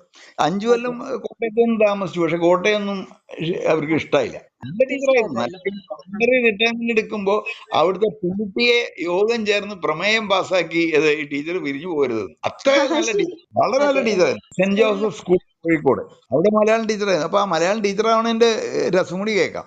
അപ്പൊ ഈ എംഎ ബി.എഡും റാങ്ക് ഉണ്ട്. അപ്പൊ അവര് ബി.എഡ് പാസ്സായപ്പോ വെറുതെ ഈ അവരുടെ സ്കൂളിന്റെ മാനേജ്മെന്റിന് ഒരു കത്ത് എഴുതി, ഞാൻ ഇങ്ങനെ എംഎ ഫസ്റ്റ് ക്ലാസ് ആണ്, ബി.എഡും ഫസ്റ്റ് ക്ലാസ് ആണ്, അപ്പൊ എനിക്ക് നിങ്ങളുടെ സ്ഥാപനത്തിൽ സൗകര്യം ഉണ്ടെങ്കിൽ ഒരു ജോലി തരിക, എനിക്ക് ഉപകാരമായിരിക്കും എന്ന് പറഞ്ഞിട്ട്. അപ്പൊ അത് കിട്ടിയപ്പോ ഉടനെ ഒരു കാർഡ് വരുന്നു, നിങ്ങൾ ഒരു ഇന്റർവ്യൂവിന് വരുമെന്നുണ്ട്. അപ്പൊ ഇന്റർവ്യൂവിന് പോയി. അവര് പറഞ്ഞു അപ്പോയിന്റഡ്, നിങ്ങൾ ഒറ്റപ്പാലത്ത് ഇന്ന ദിവസം ജോയിൻ ചെയ്യണം. അങ്ങനെ ഒരാളോട് ഒരു ശുപാർശ പറയുകയോ ഒരു പൈസയും കൊടുക്കുകയോ ചെയ്യാതെ ഈ റിസൾട്ട് വന്ന് 6 മാസം കഴിയുമ്പോൾ ജോലിയും കിട്ടി. അധ്യാപികയുടെ ഗുണം ഞാൻ ഒരു ഉദാഹരണം പറയാം. ഈ KM ഷീബ എന്ന് പറഞ്ഞിട്ട് ഇവിടെ കാലടി യൂണിവേഴ്സിറ്റിയിലെ ചരിത്ര വിഭാഗത്തിന്റെ HOD ആണ്. അപ്പൊ അവര് എന്തോ കാര്യത്തിന് ഭാഷാഭൂഷണി ഓഫീസിൽ വന്നു, എന്തോ പഴയ രേഖ എടുക്കാനായിട്ട്. അപ്പൊ അവര് പറഞ്ഞു, ഞാൻ വർത്തമാനമൊക്കെ ചോദിച്ചു, എവിടെയാണ് വീട്? കോഴിക്കോടാണ് വീട്. അപ്പൊ എവിടെയാ പഠിച്ചതെന്ന് ചോദിച്ചു. ഞാൻ അവിടെ സെന്റ് ജോസഫ് സ്കൂളിലാണ് പഠിച്ചത്. ഏത് വർഷമാണെന്ന് ചോദിച്ചു. ഞാൻ 83, 84 കാലത്താണ്. അപ്പൊ ഞാൻ ചോദിച്ചു, ഷീല മിസ് എന്ന് പറഞ്ഞിട്ട് മിസ് പഠിപ്പിച്ചിട്ടുണ്ടോ? പെട്ടെന്ന് അവര് മാറ്റി, ഷീല മിസ്സിന്റെ ആരാ ചോദിച്ചു. പെട്ടെന്ന് അവര് മുഖഭാവമൊക്കെ മാറി. അപ്പൊ ഞാൻ പറഞ്ഞു ഹസ്ബൻഡാണ്. അയ്യോ ടീച്ചർ മിസ് ഇവിടെ ഉണ്ടോ? ഞാൻ അപ്പൊ അവിടെ ഉള്ള കാലമായിരുന്നു. ഉണ്ട്, നമുക്ക് ഒന്ന് വിളിച്ചു തരുമോ? ഞാൻ ഫോണിൽ വിളിച്ചു. അപ്പൊ ഷീല ചോദിച്ചു, ഏത് ഷീബ ചോദിച്ചു. K Sheeba, B Sheeba, C Sheeba, 4 ഷീബമാരുണ്ട്, ഏത് ഷീബയാന്ന് ചോദിച്ചു. അപ്പൊ ആലോചിച്ചപ്പോ ഈ ഷീബമാര് ഇത് എത്രയോ കൊല്ലം മുമ്പ് നടന്നതാണ് ഈ കാര്യങ്ങളൊക്കെ. 2007 മുതൽക്കാണ് 13 വരെയാണ് ഷീല അവിടെ താമസിച്ചായിരുന്നത്. അത്രയും കഴിഞ്ഞിട്ട് എത്രയോ പതിറ്റാണ്ടുകൾ കഴിഞ്ഞു പോയി. അപ്പോഴീ കുട്ടികളുടെ മുഴുവൻ പേരോർമ്മിക്കുക എന്ന് പറഞ്ഞു കഴിഞ്ഞാലോ, ഇവരുടെ അച്ഛനും അതേപോലെ അധ്യാപകനായിരുന്നു. അപ്പൊ ഉദാഹരണത്തിന് പുൽക്കാട്ട് കേശവൻ എന്ന് പറഞ്ഞ ഹിസ്റ്ററി അധ്യാപകൻ, ഗവേഷകനൊക്കെ, അയാൾ എന്നോട് പറഞ്ഞു, ഫാദറിനിലുണ്ടോ, അദ്ദേഹം എന്നോട് പറഞ്ഞു, ഞാൻ കോളേജ് ലെക്ചറായിട്ട് ജോലി കിട്ടിയപ്പോൾ അദ്ദേഹത്തിനെ പോയി കണ്ടു. കേശവ, ഡിഗ്രിയും ഒക്കെ ഉണ്ടായതുകൊണ്ട് ലെക്ചറാവില്ല, തനിക്ക് ഓരോ കുട്ടികളെയും അവരുടെ വീട്ടുപേരും അച്ഛന്റെ പേരോ എന്താ വെച്ചാൽ നോക്കി ഓർത്ത് ഇരുന്ന് എപ്പോഴും റീകലക്ട് ചെയ്യാൻ, അവരെ വിളിക്കാനുള്ള ശേഷി ഉണ്ടാവുമ്പോഴേ നമ്മളൊരു അധ്യാപകനാവുന്നുള്ളൂ. അതല്ല ആ ഉപദേശമൊക്കെ എത്ര ഗംഭീരായിട്ടുണ്ട്. എന്റെ ഫാദറിന് ജോലിയൊന്നും ഉണ്ടായിരുന്നില്ല. അദ്ദേഹം സംസ്കൃത സ്കൂളിലാണ് പഠിച്ചത്. സ്വന്തമായിട്ട് ഇംഗ്ലീഷൊക്കെ പഠിച്ചു. വളരെ എന്നെ പോലെയല്ല, വളരെ ബുദ്ധിമാനായിരുന്നു. മറ്റേ വാസുദേവൻ നമ്പൂരാ എന്റെ അച്ഛന്റെ പേര്. അപ്പൊ അച്ഛന് അന്ന് ഈ ESLC എന്ന് പറഞ്ഞിട്ട് പരീക്ഷ ഉണ്ട് 8ാം ക്ലാസ്സിൽ. അത് പാസ്സായാൽ അധ്യാപകനാവും. അപ്പൊ അത് പാസ്സാവണ്ട, അത് പരീക്ഷയ്ക്ക് ഇരിക്കണ്ട എന്ന് മുത്തശ്ശൻ നിർബന്ധിക്കാം. അപ്പൊ അങ്ങനെ പരീക്ഷയ്ക്ക് ഇരിക്കാനോ അതുകൊണ്ട് അധ്യാപക ജോലി കിട്ടണമെന്നായിരുന്നു ആഗ്രഹം. അത് ഉണ്ടായില്ല. അപ്പൊ അങ്ങനെ ഒരു നിരാശ അച്ഛനുണ്ടായിരുന്നു. അമ്മ നിരക്ഷര, ഉമാന്തർജന. അതെ. അപ്പൊ ആലോചിച്ച് നോക്കൂ, അവർക്ക് സമ്പത്തില്ലായിട്ടല്ല, അവർക്ക് സമ്പത്തുണ്ട് എന്ന് മാത്രമല്ല, അവർക്ക് സ്കൂളുണ്ട്, സ്വന്തം സ്കൂളുണ്ട്. പക്ഷെ പഠിക്കാൻ അയക്കില്ല. ആ 3 പെൺകുട്ടികളുണ്ട് അവിടെ. ആ 3 പെൺകുട്ടികൾ, അമ്മയും അമ്മയുടെ സിസ്റ്റേഴ്സും, അവരാരും സ്കൂളിൽ പഠിപ്പിച്ചില്ല, ഒരു അക്ഷരം എഴുതാറില്ല, വായിക്കാൻ അറിയാം, വായിക്കാനില്ല. അപ്പൊ ആലോചിച്ച് നോക്കൂ അവിടുത്തെ ആ വ്യത്യാസം. ആണുങ്ങളെ പഠിപ്പിക്കാം, പെണ്ണുങ്ങളെ പഠിപ്പിക്കേണ്ട ഒരു കാര്യം. സാറിന് സഹോദരങ്ങളുണ്ടോ? ഒരു സഹോദരിയും സഹോദരനുണ്ട്. അനിയൻ ബാങ്ക് ഓഫീസർ ആയിരുന്നു, പഞ്ചാബ് നാഷണൽ ബാങ്കിന്റെ, വാസുദേവൻ എന്നാണ്. സഹോദരി ജയശ്രീ. ഒരുപാട് എഴുത്തുകാരുമായിട്ട് വളരെ ഇന്റിമേറ്റ് ആയിട്ടുള്ള ബന്ധമുണ്ടല്ലോ. ഇപ്പൊ VK-ന്റെ വീട്ടിൽ താമസിച്ച കാര്യം പറഞ്ഞു. അതുപോലെ ആ കാലത്തെ ഇപ്പൊ ബഷീർ തൊട്ട് ഉറൂബ് ഒരുപാട് പേരുമായിട്ടുള്ള ബന്ധം അതൊന്ന് പറയാമോ സർ? ഇപ്പൊ ഉദാഹരണത്തിന് ഇപ്പൊ MT വാസുദേവൻ നായരായിട്ടുള്ള ബന്ധം നമുക്ക് പറയാം. MT വാസുദേവൻ നായർ അധികം സംസാരിക്കില്ല. അപ്പൊ ഞാൻ ആദ്യം ആള് ചെന്ന് കണ്ടത് പറഞ്ഞില്ലേ, മറ്റേ ഈ വ്യാവസായിക സപ്ലിമെന്റ്. അതിനുശേഷം പിന്നെ ഞാൻ മാതൃഭൂമിയിൽ വന്ന ആഴ്ചപ്പതിപ്പിലെ ചുമതലയപ്പോ അദ്ദേഹത്തിന്റെ വീട്ടിൽ പോയി. ആ വീട്ടിൽ പോയപ്പോ സാധാരണ ഇതിൽ അദ്ദേഹം ഒരു 5 മിനിറ്റ് കൊണ്ട് ആളെ ഡിസ്മിസ് ചെയ്യും. അന്ന് എന്നോട് ഒരു 2-3 മണിക്കൂർ സംസാരിച്ചു. അദ്ദേഹത്തിന്റെ വീക്കിലിയിലത്തെ എക്സ്പീരിയൻസ് അതൊക്കെ ഭയങ്കര അത്ഭുതപ്പെടുത്തി. അത് കഴിഞ്ഞിട്ട് ഞാൻ ഭാഷാഭൂഷണിയിൽ ചെന്നപ്പോ അദ്ദേഹത്തിന്റെ സമസ്ത കൃതികളും അടങ്ങിയ ഒരു CD ഇറക്കണം എന്ന് തീരുമാനിച്ചു.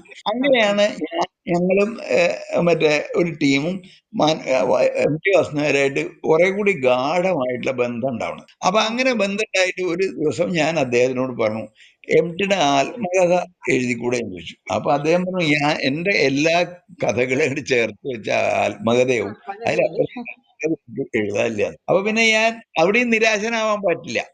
ഞാൻ പിന്നത്തെ മാസം ചെന്ന് കണ്ടു. അപ്പൊ ഇങ്ങനെ വർത്തമാനം പറഞ്ഞു, ഈ പ്രേംനസീറിനെ പറ്റിയിട്ട് ഇങ്ങനെ ചെറുതായിട്ട് അദ്ദേഹം പറഞ്ഞു. അപ്പൊ ഞാൻ പ്രോത്സാഹിപ്പിച്ചു, എനിക്കൊരു പ്രോത്സാഹിപ്പിച്ചു, എന്നുവെച്ചാൽ കൂടുതൽ പറയാൻ പ്രേരിപ്പിച്ചു. അപ്പൊ പ്രേംനസീറിന്റെ പല സംഗതികൾ, പല ആസ്പെക്ട്സും ഇങ്ങനെ പറഞ്ഞു.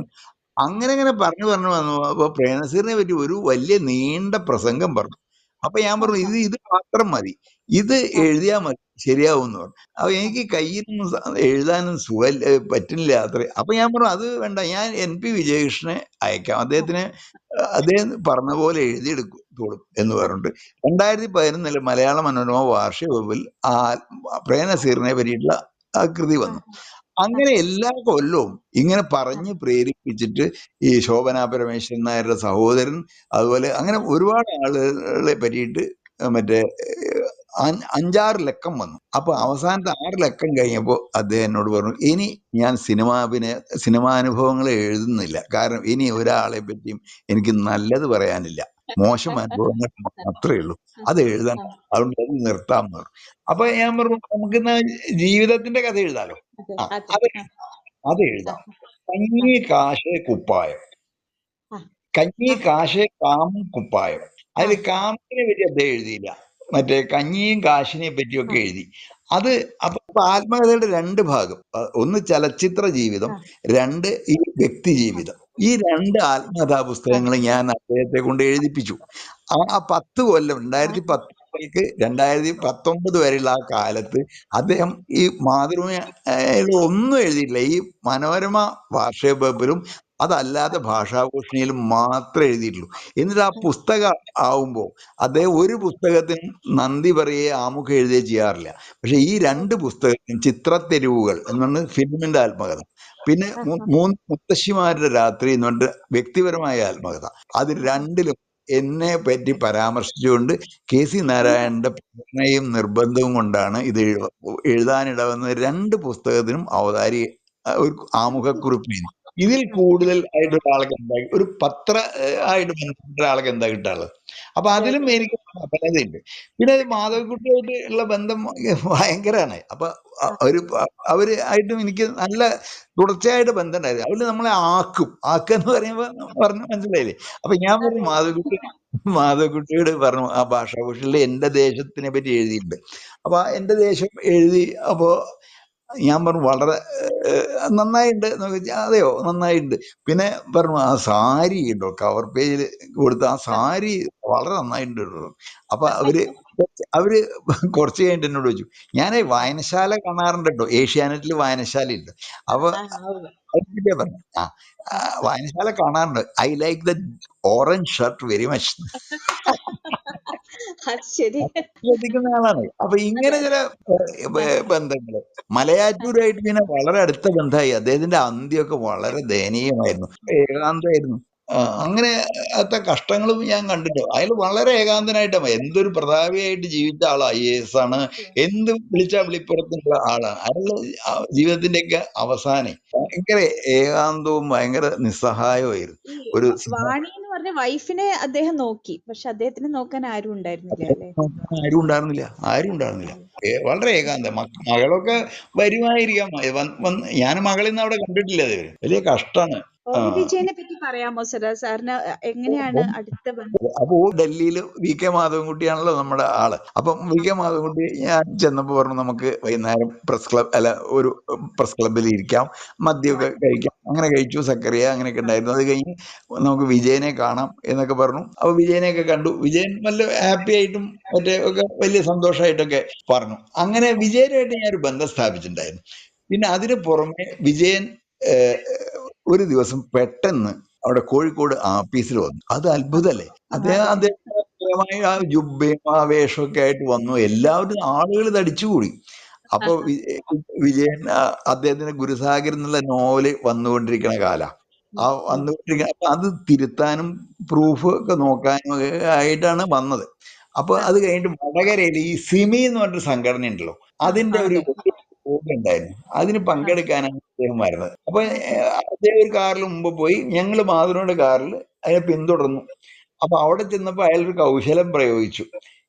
അധ്യക്ഷന്റെ വേദിയിൽ ഇരുന്ന് പുള്ളി പറയാ, ഇവിടെ എവിടെയെങ്കിലും KC നാരായണൻ ഹാജരുണ്ടെങ്കിൽ ഇവിടെ വേദിയിൽ വന്ന് ഇരിക്കാൻ പറയണം. ഞാൻ പോയില്ല. അതെ, മോശല്ലേ? നിരോധിത സംഘടനയല്ല അല്ലേ സിമി? അന്ന് നിരോധിതല്ല. എന്താ ജനം എന്ന് പറഞ്ഞാൽ, ജനം ആ സ്കൂളിലായിരുന്നു. സ്കൂളും കവിഞ്ഞ് പുറത്തേക്ക് റോഡിലും കവിഞ്ഞ് ഇങ്ങനെ നിറഞ്ഞു കവിഞ്ഞ ആണ്. വിജയനാണെങ്കിൽ വളരെ ചെറിയ ശബ്ദത്തിൽ ഇങ്ങനെ സംസാരിക്കുക മാത്രമേ ചെയ്യുന്നുള്ളൂ, ചില ചോദ്യങ്ങൾക്ക് മറുപടി എങ്ങനെ ആയിട്ട്. പക്ഷെ വിജയന് വലിയ ഇഷ്ടമായത്. അങ്ങനെ വിജയനായിട്ട് വളരെ അടുത്ത ബന്ധമായിരുന്നു. ഇന്ദ്രപ്രസ്ഥം എന്നുള്ള മാതൃകയ്ക്ക് ആക്കി. പിന്നെ അദ്ദേഹത്തിന്റെ ഒരു ലേഖനം തിരിച്ചയച്ചു ഞാൻ. കാരണം ഈ മറ്റേ എന്താ പറയുക, ഇസ്രായേലിനെ പ്രകീർത്തിച്ചുകൊണ്ടും മറ്റേ ഒക്കെയുള്ള ലേഖനം. അപ്പൊ ഞാൻ പറഞ്ഞു, ഇത് അറബി നാട്ടിൽ വിൽക്കാൻ നമുക്ക് പറ്റില്ല, അതുകൊണ്ട് ദയവ് ചെയ്തിട്ട് ഇത് തിരിച്ചയക്കുന്ന ക്ഷമിക്കണം. ഇസ്രായേലിനെ പറ്റിയിട്ട് എഴുതിയ ലേഖനം സാർ തിരിച്ചയച്ചു. അത് അയാൾ ഒരു പുസ്തകത്തിൽ എഴുതിയിട്ടുണ്ട്. KC നാരായണൻ ഒരു വ്യക്തമായിട്ട് പറഞ്ഞുകൊണ്ട് തന്നെ തിരിച്ചയച്ചു എന്ന് എഴുതിയിട്ടുണ്ട്. പക്ഷെ എന്നാലും അയാളെ പോലെ എനിക്ക് ലേഖനങ്ങളായിട്ടും കഥകളായിട്ടും നോവലായിട്ടും എന്നെ തന്ന് സഹായിച്ച വേറെ ആളില്ല. എല്ലാ എഴുത്തുകാരും എന്നെ ആവോളം സഹായിച്ചിട്ടുണ്ട്, വീക്കിലി കാലത്തും അതിന് ശേഷമൊക്കെ. അപ്പൊ എഴുത്തുകാരോട് എനിക്ക് വലിയ അളവറ്റ, ഇപ്പൊ സുഗതകുമാരിയൊക്കെ ആ വീട്ടിൽ ചെല്ലുമ്പോൾ എനിക്ക് ദോശ ഉണ്ടാക്കി, ആ ദോശക്കല്ലുമ്പോൾ ദോശ എടുത്ത് ഇങ്ങോട്ട് ഇട്ട് തരുന്ന അങ്ങനെയുള്ള ബന്ധമുണ്ട്. ബഷീറായിട്ട് വളരെ അടുത്ത ബന്ധമായിരുന്നു. ബഷീർ നമ്മളെ കോഴിക്കോട്ടുകാരല്ലേ, ഞാൻ ഇടയ്ക്കിടയ്ക്ക് പോകും. അപ്പൊ എന്നെ കണ്ട കാരശ്ശേരി എവിടെയെന്ന് ചോദിക്കും, കാരശ്ശേരി കണ്ട ഞാൻ എവിടെയെന്ന് ചോദിക്കും. അങ്ങനെ വലിയ മനസ്സിലായിരുന്നു. MT ആയാലും ബഷീർ ആയാലും തിക്കോടിയനായാലും എല്ലാവരുമായിട്ടും, എഴുത്തുകാരുമായിട്ട് ഇത്രയും ബന്ധമുള്ള ഒരാൾ അധികം ഉണ്ടാവില്ല. തകഴിയായിട്ട് മാത്രമാണ് ആ തലമുറയിൽ എത്തപ്പെട്ട എഴുത്തുകാരിൽ ഞാൻ ബന്ധപ്പെടാത്ത ഒരാൾ. ഞാനൊരു ഇന്റർവ്യൂവിൽ വായിച്ചതാണ് വെച്ചിട്ടുണ്ടെങ്കിൽ, ഈ മഹാഭാരതം ചരിത്രവുമാകുന്നു എന്ന് പറഞ്ഞല്ലോ. അത് എങ്ങനെയാ സാർ കണക്ട് ചെയ്യുന്നത്? അതൊന്ന് പറയാമോ സാർ? ഒരു കാര്യം ചെയ്യാം. അതായത് മഹാഭാരതം ചരിത്രമാവുന്നത് എങ്ങനെയാന്ന് വെച്ച് കഴിഞ്ഞാൽ, ചരിത്രം ആസ് സച്ച് മഹാഭാരതത്തിൽ കടന്നു വരുന്നില്ല. അങ്ങനെ ഒരു ചരിത്ര പുസ്തകമല്ലേ, ഒരു കഥാപുസ്തകമല്ലേ, ഒരു കഥാപുസ്തകം. അപ്പൊ ഈ കഥാപുസ്തകത്തിൽ ഈ ആ ക്യാരക്ടറിനെ വരുമ്പോ, ക്യാരക്ടറിനെ ചിത്രീകരിക്കുമ്പോൾ ഈ ചരിത്ര സംഭവങ്ങൾ ഇങ്ങനെ ഊർന്ന് അതിലേക്ക് കയറും. അത് എങ്ങനെയാന്ന് വെച്ച് കഴിഞ്ഞാൽ, ഈ ഇപ്പൊ അശോക ചക്രവർത്തിയുടെ സാമ്യം പറഞ്ഞു. ഈ അശോകന്റെ വിശേഷം എന്താന്ന് വെച്ച് കഴിഞ്ഞാൽ, അദ്ദേഹം ഈ കലിംഗ യുദ്ധം കഴിഞ്ഞിട്ട് 33-ലധികം ശിലാശാസനങ്ങൾ രാജ്യത്തിന്റെ പല ഭാഗത്തായിട്ട് കൊത്തിവെച്ചു ഉണ്ട്. ശിലയിലും തൂണിലും ഒക്കെ കൊത്തിവെച്ചിട്ടുണ്ട്. അതിൽ ഒരു ശിലാശാസനം ഭയങ്കര പരാജയപ്പെട്ടു എന്ന് പറയുന്ന, ഞാൻ വിജയിച്ചിട്ടില്ല എന്നാണ് അതിൽ പറയുന്നത്. അതായത് എനിക്ക് ഇത്ര ആളുകളെ കഷ്ടപ്പെടുത്തേണ്ടി വന്നു, ഇത്ര ആളുകളുടെ ദുഃഖത്തിൽ ഞാൻ കാരണമായി, അങ്ങനെ ഇതൊക്കെ ഓർത്ത് ഞാൻ ദുഃഖിക്കുന്നു എന്ന് എഴുതി വെച്ച ഒരു ശിലാശാസ്ത്രമുണ്ട്. നോക്ക്, ഏതെങ്കിലും രാജാവ്, ഇപ്പൊ ഇവിടുത്തെ ഏതെങ്കിലും ഒരു ജനാധിപത്യ വ്യവസ്ഥയിൽ ഉണ്ടായ ഒരു മന്ത്രി ഞാൻ ഇതിലൊക്കെ പരാജയപ്പെട്ടു എന്ന് പറഞ്ഞിട്ട് ഏതെങ്കിലും ഒരു ഫ്ലക്സ് ബോർഡ് അടിക്കാൻ പറ്റുമോ? അടിക്കില്ലല്ലോ. അങ്ങനെയാണ് ഒരു ചക്രവർത്തി ഇത് എന്നും മനുഷ്യരാശി കാണണം എന്നുള്ള ഉദ്ദേശത്തോടു കൂടി ഇത് ഞാൻ ഒരു ദുഃഖിതനാണ് ഈ യുദ്ധത്തിലും ഒക്കെ എന്ന് പറഞ്ഞിട്ട് ഒരു എന്നും കാണാവുന്ന മട്ടിൽ, മാഞ്ഞു പോവാത്ത മട്ടിൽ ഒന്ന് എഴുതി വെക്കണത്. ഇത് ആണ് ഇതേപോലെ അത് മഹാഭാരതത്തിലേക്ക് വന്നിറക്കണം. ഇങ്ങനെ ബുദ്ധമതം ഇതിലേക്ക് വരുന്നതും ബുദ്ധമതവും ബ്രാഹ്മണ മതവും തമ്മിലുള്ള സംഘർഷങ്ങള് ഇതൊക്കെ മഹാഭാരതത്തിൽ പ്രതിഫലിക്കുന്നുണ്ട്. ആ ചരിത്ര ഘട്ടമാണ് മഹാഭാരതത്തിന്റെ ഒരു പശ്ചാത്തലം. അത് അതിൽ കൃത്യമായിട്ട് ഞാൻ കാണിക്കുകയും ചെയ്തിട്ടുണ്ട്. ഈ ബുദ്ധ ബ്രാഹ്മണ മത സംഘർഷങ്ങള്, അതിന്റെ സമന്വയങ്ങൾ, ഇങ്ങനെ ഈ അന്നുണ്ടായ ഉത്കണ്ഠകള്, ഇതൊക്കെ ഒരു 6ഓ 7ഓ നൂറ്റാണ്ടിന്റെ കൂടെ കടന്നു വന്ന അങ്ങനെ അത് മഹാഭാരതം എഴുതിയിട്ടുള്ളത്. ഒരാൾ ഒരു ദിവസം ഇപ്പൊ ഉറൂവ് ഒരു നോവൽ എഴുതുമ്പോൾ ഒരാൾ എഴുതുന്നതല്ല, അത് എത്രയോ ആളുകൾ ഇങ്ങനെ കൂടി ചേർന്ന് എഴുതുന്നതാണ്.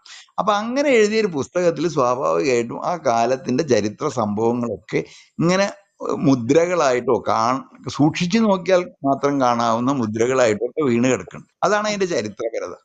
2 ചോദ്യങ്ങളും കൂടി ഞാൻ നോട്ട് ചെയ്ത് വെച്ചത്. ഒന്ന്, സാർ പറഞ്ഞിട്ടുണ്ട് ഈ കല ഇപ്പോൾ കൂടുതൽ സൗന്ദര്യാത്മകമായിട്ടുണ്ടെന്ന്. അതായത് കോപ്പ് മുതൽ തേപ്പ് വരെ മാറി. കഥകളി എന്ന് പറയുമ്പോ എല്ലാ ഇതിലും വ്യത്യാസങ്ങൾ വന്നിട്ടുണ്ടല്ലോ, കഥകളിയിൽ മാത്രമല്ല. അത് ഒന്നുകൂടി ഒന്ന് സാറ് വിശദീകരിക്കാം. ഇപ്പൊ ഒരു ഉദാഹരണം വെച്ചിട്ട് പറയാം. പണ്ടത്തെ നാടകങ്ങൾ എടുത്തു, ഇന്നത്തെ നാടകവും എത്ര വ്യത്യാസമായിട്ടുണ്ട്. ആളുകളുടെ രൂപം, ചലനം, ഇതൊക്കെ ഇപ്പൊ മൈക്കിന്റെ കടന്നു വരവ് എത്ര വ്യത്യാസം ഉണ്ടാക്കിയിട്ടുണ്ട്. പാട്ട് ഇപ്പൊ നാടകത്തിലെ അശ്വമേധത്തിൽ എങ്ങനെയാന്ന് വെച്ച് കഴിഞ്ഞാൽ പ്ലേ ബാക്ക് എന്ന് പറഞ്ഞ സാധനം ഇല്ല. സുലോചന ആ മൈക്കിന്റെ മുമ്പിൽ വന്ന് ഇന്നലെ പാടിയ പാട്ട് അതേപോലെ പറ്റിച്ച അതേപോലെ വീണ്ടും പാടണം. എത്ര അരങ്ങുണ്ടെങ്കിൽ അതേപോലെ പാടണം. അത് റെക്കോർഡൊന്നുമില്ല. അപ്പൊ അത് മുതൽക്ക് കോസ്റ്റ്യൂം, അന്ന് ഇപ്പൊ ജലദോഷാണെങ്കിൽ അന്ന് പാട്ട് നന്നാവില്ല, തൊണ്ടവേദനയാണെങ്കിൽ പാട്ട് നന്നാവില്ല, അല്ലെ? അവര് നമ്മുടെ ശരീരസ്ഥിതിയൊക്കെ നോക്കിയിട്ട് നാടകാഭിനയം പറ്റുള്ളൂ. ഇപ്പൊ അതല്ല, ഇപ്പൊ ഫിലിം. അപ്പൊ അങ്ങനത്തെ അവസ്ഥയെന്നൊക്കെ ഇപ്പൊ പാട്ട് മുഴുവൻ പ്ലേ ബാക്കാണ്. ഇതുപോലെ സിനിമയിലും വലിയ വ്യത്യാസങ്ങൾ ഉണ്ടായി. ആദ്യം എന്താ പറയണ്ടേ, ബ്ലാക്ക് ആൻഡ് വൈറ്റ് ആയിരുന്നെങ്കിൽ പിന്നീട് ബഹുവർണ്ണ ചിത്രങ്ങളായി. പിന്നെ അത് എന്താ പറയണ്ടേ, അതും കഴിഞ്ഞിട്ട് 3 ഡയമെൻഷണൽ ചിത്രങ്ങളായി. ഇങ്ങനെ എത്രയോ വ്യത്യാസം വന്നു. ഈ കലയ്ക്കൊക്കെ ഉണ്ടായ വ്യത്യാസം എന്ന് പറഞ്ഞാൽ ഭയങ്കര അത്ഭുതജനകമാണ്. ഇപ്പോഴത്തേക്ക് ഓരോ ഫിലിമിന്റെ പൂർണ്ണത, അതിന്റെ രൂപപരമായ പൂർണ്ണതയൊക്കെ ഭയങ്കര ഗംഭീര. അങ്ങനെ എല്ലാ കലയ്ക്കും കണ്ടാലറിയാത്ത വിധം ഒരു 50 കൊല്ലം കൊണ്ടോ 60 കൊല്ലം കൊണ്ടോ ഞാൻ അതിന്റെ സാക്ഷിയാ. എന്റെ ജീവിതം എന്ന് പറയുന്നത് ഈ കലയുടെ ചരിത്രത്തിന്റെയും സാമൂഹ്യ ചരിത്രത്തിന്റെയും ഒക്കെ ഒരു സാക്ഷിയായിട്ട് എന്നെ കാണാം. അങ്ങനെ പ്രാതിനിധ്യം കൂടി എനിക്കുണ്ട്. സാഹിത്യ പത്രപ്രവർത്തനത്തിൽ മാറ്റം വന്നിട്ടുണ്ട്. ഇപ്പൊ സാഹിത്യ പത്രപ്രവർത്തനം പണ്ട് എങ്ങനെയാ വെച്ചാൽ ഒരു മറ്റേ പത്രാധിപർ എന്ന് പറഞ്ഞാൽ കസേലയിൽ ഇരുന്നാ മതി, തന്നെ സൃഷ്ടികൾ ഇങ്ങോട്ട് വരും. ആള് തപാലിൽ അയച്ചു തരും. നമുക്ക് ആകെ കവർ ഒട്ടിച്ചിട്ട് ഇത് വായിച്ച് കൊള്ളാമില്ലെന്ന് തോന്നി അതനുസരിച്ചിട്ട് ഒന്ന് കൊട്ടയിലേക്കോ അല്ലെങ്കിൽ പ്രസ്സിലേക്കോ കൊടുക്കുക. ഈ ഒരു ജോലി മാത്രമേ ഉള്ളൂ. ഇപ്പൊ എൻ വി കൃഷ്ണവാര്യരൊക്കെ ഏറെക്കുറെ അതാ ചെയ്തത്. പക്ഷെ ഇപ്പൊ അത് പോരാ. ഇപ്പൊ പത്രങ്ങളുടെ എണ്ണം പെരുകി, മാസികകളുടെ എണ്ണം പെരുകി. എഴുത്തുകാര് പരിമിത, അതിനൊക്കെ കൊടുക്കാനുള്ള ആളുകൾ ഉണ്ടാവില്ല. അപ്പൊ അവരെ കൊണ്ട് ഇപ്പൊ MT വാസുദേവനാരെ കൊണ്ട് ആത്മകഥ എഴുതിക്കുക എന്നുള്ളത് പണ്ട് അങ്ങനെ ഒരു സംഗതിയില്ല. മറ്റേ ഒരാളെ എഴുതി അയച്ചു തന്നാൽ MT പ്രസിദ്ധീകരിക്കുക, അത്രേ ഉള്ളൂ. ഇതൊക്കെ മാറി. ഇങ്ങനെ എല്ലാ കാര്യങ്ങളും മാറി. ഇപ്പൊ അച്ചടിയുടെ സമ്പ്രദായം മാറി. ഞാൻ വരുമ്പോ ഹാൻഡ് കമ്പോസിംഗ് ആണ്, കൈ കൊണ്ട് എടുത്തു വെക്കാം. അതൊന്ന് മാറി. ഇപ്പൊ നേരെ കമ്പ്യൂട്ടറിലേക്കാണ് അടിച്ചു കയറ്റിയ അപ്പൊ തന്നെ ഫിലിമായി എല്ലാവരും. പുതിയ എഴുത്തുകാരുടെ നമ്മളിപ്പോ പലതിന്റെ കണ്ടന്റ് നോക്കുമ്പോൾ പഴയതുപോലെ നമുക്ക് റീഡബിലിറ്റി ഇല്ല എന്ന് എന്റെ പ്രായത്തിലുള്ള ആളുകൾക്ക് തോന്നും. തീർച്ചയായിട്ടും അതെ. അപ്പൊ അതിന്റെ കാരണം എന്തായിരിക്കും? പ്രായത്തിന്റെ ഒരു ഘടകമുണ്ട്. നമ്മുടെ അഭിരുചിയുടെ ഒരു പാർട്ട് രണ്ടാമത്തെ പാർട്ട് എഴുത്തുകാര്. അത് രണ്ട് പാർട്ടും കൂടി ചേർന്നിട്ടാണ്. ഇപ്പൊ സാങ്കേതികത ഉള്ളപ്പോ ഇപ്പൊ മാതൃകയായി രൂപപ്പെടുത്തി കഴിഞ്ഞാൽ എല്ലാ സംഗതികളും നമ്മൾക്ക് വായിച്ചാൽ നമുക്ക് രസിക്കില്ല, നമുക്ക് ആസ്വദിക്കാൻ പറ്റിക്കൊള്ളുന്നില്ല. അതിന് രണ്ട് കാരണമുണ്ട്. ഒന്ന്, ആ വിഷയത്തിന്റെ ടെക്നിക്കാലിറ്റി, അങ്ങനത്തെ കാര്യങ്ങൾ. ഇപ്പൊ കഥയാണെങ്കിൽ തന്നെ പണ്ടത്തെ പോലുള്ളൊരു ലളിതമായ കഥ പറഞ്ഞു പോക്കല്ല. അപ്പൊ അതിന് നല്ല അനുശീലനവും അങ്ങനെയൊക്കെ ഉണ്ടെങ്കിൽ മാത്രമേ ആ കഥ ആസ്വദിക്കാൻ പറ്റുള്ളൂ എന്നുള്ള അവസ്ഥയായിട്ടുണ്ട്. പണ്ട് സാധാരണ ഇപ്പൊ തകഴിയുടെ ഒരു കഥ വായിക്കാൻ പ്രത്യേകിച്ച് ഒരു ശീലമോ ഒന്നും വേണ്ട, നമുക്ക് വായിക്കാം. ഇപ്പൊ ഇന്ന് അങ്ങനെ പറ്റില്ല. അപ്പൊ അങ്ങനെ കഥയ്ക്കും വന്നിട്ടുള്ള മാറ്റമുണ്ട്, നമ്മൾക്കും വന്നിട്ടുള്ള മാറ്റമുണ്ട്. ഈ രണ്ട് മാറ്റം കൂടി ചേർന്നിട്ടാണ് ഈ വിഷമം ഉണ്ടാവണം, സന്തോഷം ഉണ്ടാവണം. കഥ മാത്രം ഒട്ടും സഹിക്കാൻ പറ്റാത്ത രീതിയിൽ കവിതകൾക്ക് മാറ്റം വന്നിട്ടുണ്ട്. കവിത കംപ്ലീറ്റ് അങ്ങനെ ആയി മാറിയിട്ടുണ്ട്. കവിതയാണെന്ന് അത് ഹെഡിങ് അങ്ങനെ സ്ലഗ് അങ്ങനെ കൊടുത്തുകൊണ്ട് നമ്മൾ കവിതയാണെന്ന് വായിക്കണം, അത്രേ ഉള്ളൂ. ഒരു പഴയ ഒരു സംഭവമാണ്. PG-യുമായിട്ട് ജോണി ലൂക്കോസ് ഒരു ഇന്റർവ്യൂ നടത്തി. അതിന് കുറെ രാഷ്ട്രീയമായിട്ടുള്ള പ്രത്യാഘാതങ്ങൾ ഉണ്ടായി. അദ്ദേഹത്തിനെ സംബന്ധിക്കുന്ന ഒരുപാട് മാറ്റങ്ങൾ ഉണ്ടായി. അതിന്റെ പശ്ചാത്തലം എങ്ങനെയായിരുന്നു? അത് സ്വമേധയാ വന്നതാണ്.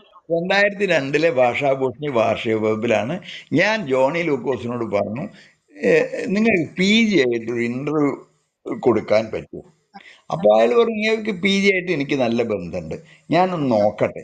അപ്പൊ PG-യോട് പറഞ്ഞു, ഞാൻ എന്തും ചോദിച്ചോളൂ, ഒരു കുഴപ്പമില്ല എന്ന് പറഞ്ഞു.